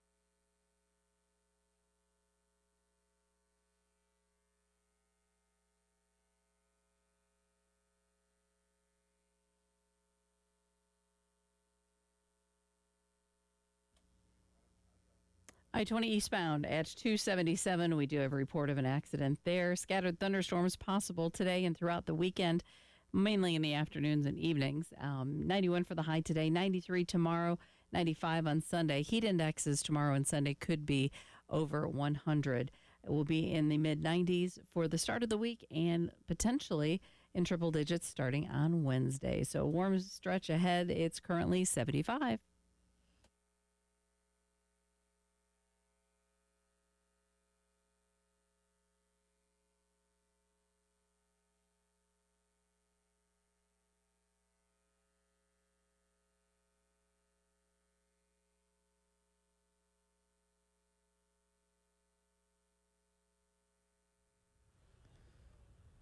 The early game third and long hour goes deep. This week we've been talking about the crossroads between patriotism and sports. And because Team USA did play last night in the World Cup, it is really the best way to wrap this whole discussion up with the thing that inspired the discussion this week. Nick Harvey, we talked about the United States. We talked about the game itself last night with Turkey, as inconsequential as it may be. But when you're comparing Team USA runs in different sports, especially there's some that are expected. We talked about basketball earlier this week where, you know, at some point the winning and the success no longer makes you feel elated, more just relieved. I felt a sense of relief when the United States men's basketball team beat France in the men's Gold Cup game. Relief when the women barely beat France in that game too, because you just expect it, right? You dominate that sport, you expect it, and the world is starting to catch up, which gives it a different feel. But with soccer too, like with the women's soccer team, they win this thing a lot. They're a juggernaut, they're a powerhouse, and they've inspired an entire generation of young American girls to want to play soccer, right? We all know what that impact is. But what makes this run with the United States men's national team feel different to you? The fact that they're winning. I mean, I don't know. That's a big one. It might be a crazy thing to say, but I mean, they seem so talented. They've really pushed teams to their limit through the first 3 games of this tournament, right? Like, it's something where, like, I don't know, I almost feel like a Team USA, like the U.S. men's national team is one that you've seen kind of be put on its heels a lot in the past, and they have been the ones forcing the issue. That the push from the offense and the attack has been remarkable to see. It's a lot of fun.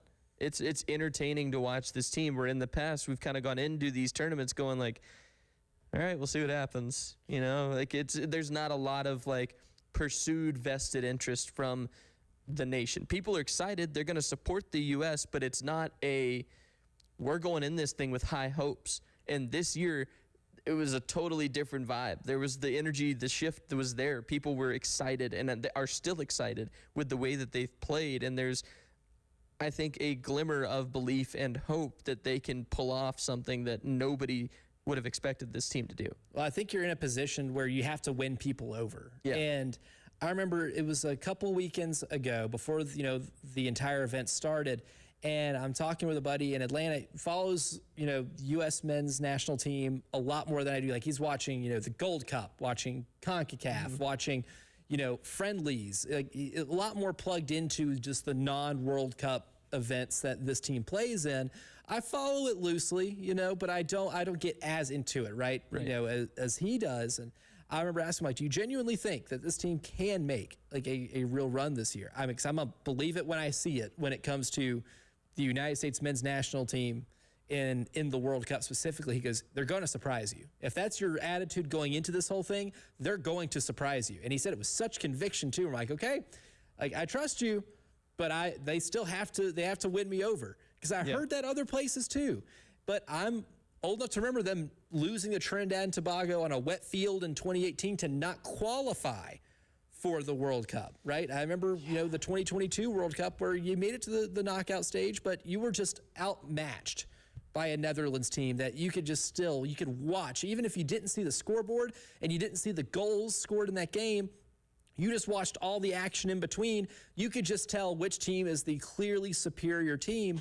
It's been that way for a long time. And I'm old enough to still remember Tim Howard playing maybe one of the greatest individual goalkeeping games you will ever see in that sport. And it's still not being enough to keep Belgium out of the scoring column, and Belgium beats you in 2014, and then your run ends right there. Right. Old enough to remember seeing a lot of these disappointments to where I was just jaded to where, like, okay, I'm hearing these guys are good. I'm hearing Christian Pulisic is supposed to be the best, United States soccer player that we've seen. I hear Tyler Adams is really good. Weston McKennie's really good.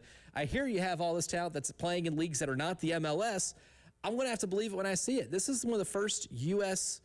teams in any sport, or even in the individuals in the Olympics, right? Because you knew, Justin Gatlin was going to be a good sprinter. You knew that Simone Biles was going to kill it in gymnastics. You could trust that Michael Phelps was going to win all the gold medals in the events that he swam in the Olympics. Like the same way, the basketball teams, men and women, are going to do exactly what they do in the Olympics, right? You have that expectation for all of them. Very rarely do I think I go into one of these where I am that pessimistic about your chances of winning it, and am that jaded by the history to where they had to prove it to me. And I'm just really pleasantly surprised they're able to do that in just the first two games of this. Yeah, no, I agree. And I mean, again, it's one of those things where you look at the U.S. in hockey, where they haven't won a gold medal since the year of the Miracle on Ice. So, yeah, I mean, I think there's – I don't know. I think there's still people who are riding the high from that this year that are saying, why not us? Right. Why not us? Because the U.S., if you watch that gold medal game back during the Winter Olympics, they got – the first period, they looked pretty good. Second two periods, they were fighting for dear life. It was let's hold on to this and see if we can just get the distance. They white-knuckled it to the overtime period. Absolutely, they did. Connor Hellebuck stood on his head. It was a fun game to watch. Jack Hughes brings home glory for the U.S. I think in any possible scenario, for me, someone who is always going to be a believer in the impossible and that anything could happen. Life hasn't taken your sparkle yet, has Absolutely not. No, and I'm not going to let it do it today. Because I think the U.S. has a fighting shot. And the thing with like the difference in the hockey team in the Winter Olympic run and the World Cup run in terms of like expectation, I think you saw more proof of concept from the hockey team to where when you had the Four Nations face off before that, and they gave Canada hell in that game. That I remember sitting there watching it and going, "Wow, we get to Milan Cortina in a couple of winters.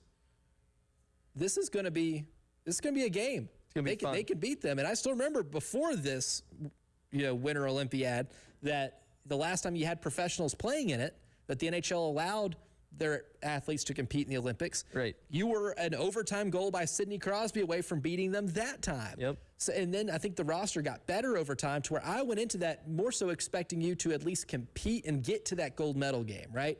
Sure. Whereas for this men's national team, I've been so discouraged by the entire experience of watching them in World Cups completely fall flat on their face. But I think that's what makes this feel maybe even more magical if they're able to make a deep run into it, right? I think the lack of expectation might make it feel just different. Maybe not better or worse, but just a little different. But coming up next, though, this whole event's been a winner. Patriotism in sports, that's a winner. But we'll give you our winners of today's show, brought to you by the Golden Spur, next to round out today's early game.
Winners. And every day we give you our winners of the day show, brought to you by the Golden Spur. And my number one winner for today's show, lists. Because I have been raked over the coals for my cereal take earlier this week. We put it on Instagram. I think that made those active posts we've had on Instagram, people making fun of me for having Apple Jacks as my favorite cereal. And you know what? It continued. My own fiance got in on it, says I'm marrying someone who has Apple Jacks at number 1. Yeah, but it had a groovy song. Did have a groovy song. I feel like I did have a groovy I'm missing song. that core memory in my head right now for the Applejack song. I'll see if I can pull that. I can't. I do remember like the old commercials, but again, as a preface to my list here, I am mentally ill. I don't eat cereal like everybody else. I don't eat it with milk. I just scoop it from the bag, or put it in a Ziploc bag. I'm not going to just put my hands in the bag everybody's using. I'm not completely a Neanderthal, but I do not eat it with milk. So I have a different criteria for what I'm looking for when it comes to cereal consumption. And I didn't think, loving Apple Jacks would be that controversial, but I learned something new today. That's what you learn with off-season lists, is exactly how controversial some of your beliefs are. Yeah. Well, and I'm sure if I listed my 5, it would be similar. There would be some people who are a little upset about what I had to say, but that's why we're not going to get into it right now, because I'm going to list a winner who, in my opinion, 9 times out of 10, it's going to make people happy, and that's national sporting events. Yes. We were just talking about it, but the U.S. hockey wins gold. The U.S. men's national team killing it in the World Cup. The World Baseball Classic we had earlier this year as well. Forget about the World Baseball Classic, and everyone was riding the high from the gold going into the World Baseball Classic. Now you're in the FIFA World Cup. What a year for U.S. sports. Like, people are so excited to support and jump behind their country. It's an awesome time. It's going to win always. I totally forgot about the World Baseball Classic. So did I for a second I watched a little bit of it. I have a harder time getting into the World Baseball Classic just because of where it is on the sports calendar. There's so many other things, like the same way the last World Cup had it was played in the fall, or the fall and like early winter, because Qatar is almost not habitable in the summers. Right. Threw it off for me because it's competing with the NFL and college football. It was like put on the back burner. I didn't get to enjoy it as much. I think that's why I'm enjoying it this year so much more, because the first summer in 8 years I've gotten to experience this, and I've been drinking through a fire hose when it comes to consuming this thing. Like, I'm watching games, between Bosnia and Qatar. Right? I usually haven't been, right? I was locked in on Switzerland, Canada. Like, it's been incredible action. I think it's just because I miss having that as a summer event, and we should never put it in a place again where you cannot play it in the summer. I could not agree more. Yeah, 100%. That's factual information. So this, like, the same way I consumed it in 2022 is the same way I would consume like the World Baseball Classic any other year that it happens. There's just other sports things in the calendar I'm more intrigued with. Yeah. So it kind of kills it a little bit. I agree. Oh, this is it. This is a jam. It's delicious. Applejack cereal from Kellogg's. See, that sounds like an old commercial. Yeah, I love it does. It's comforting. See, I was thinking about the little Jamaican cinnamon stick. Yes. And the apple. I have cinnamon. Cinnamon. That was the little. But see, and that's actually, this isn't a winner. This is a quick rant I have to go on. The reimagining of all these cereal mascots that have come out over the last few years. No, absolutely not. I don't like it. Do we have a Tony the Tiger rebrand? I don't think they've remodeled Tony the Tiger, but like even like when I was a kid, Chuck E. Cheese used to get super excited about it. I don't like the new mouse. I like old Chuck E. Cheese. I did not expect somebody on this show having a beef with the new Chuck E. Cheese mouse. I will die on that the hill. early game bingo card. We have made history today. I can promise you. When was the last time you stepped foot in a Chuck E. Cheese? It's been a while. And you know what? Some of it probably had to do with the fact that they rebranded. That's why. It's not happening anytime soon. That's exactly why it happened now that I think about it. It's not that you're a grown man now. No, it's because it's that stupid not mouse. Because I'm a grown man. It's because they changed the mouse who advertised Chuck E. Cheese. That's just not, I'm not okay with that. And all the cereal, I got to find, the toucan from Fruit Loops, I think, is the one that I noticed that they changed. And I don't do that. I believe I had Fruit Loops number 3 on my list. Love. Yeah, Toucan Sam. That's it. Sam. I think they changed the animations of them, and I don't like that. Maybe I'm getting older and I'm not used to the change of what I grew up with. I don't know. I don't like it though. Hard to embrace. A little bit, yeah, a little bit. But speaking of children of that era, big SpongeBob people. Winner for today's show, Weenie Hut Juniors. Because when I tiered out my SEC teams, where I got them in different categories based on what I expect them to be this year, I reserved the bottom tier to be Weenie Hut Juniors, and until proven otherwise, Mississippi State and Arkansas are in Weenie Hut Juniors. Yeah, absolutely. And I do love the fact that we brought SpongeBob into this. Winners are anybody who quotes SpongeBob on the daily, which I do that in a professional workplace on a regular basis. I do it at a disturbing level. Yeah, me too. Way too much. I get it. My therapist got a hold of it. We'd have some deeper discussions. Those are our winners of the day show, brought to you by the Golden Spur. Tyler Head and Jack. They're winners, and they're always next. We'll see you next week.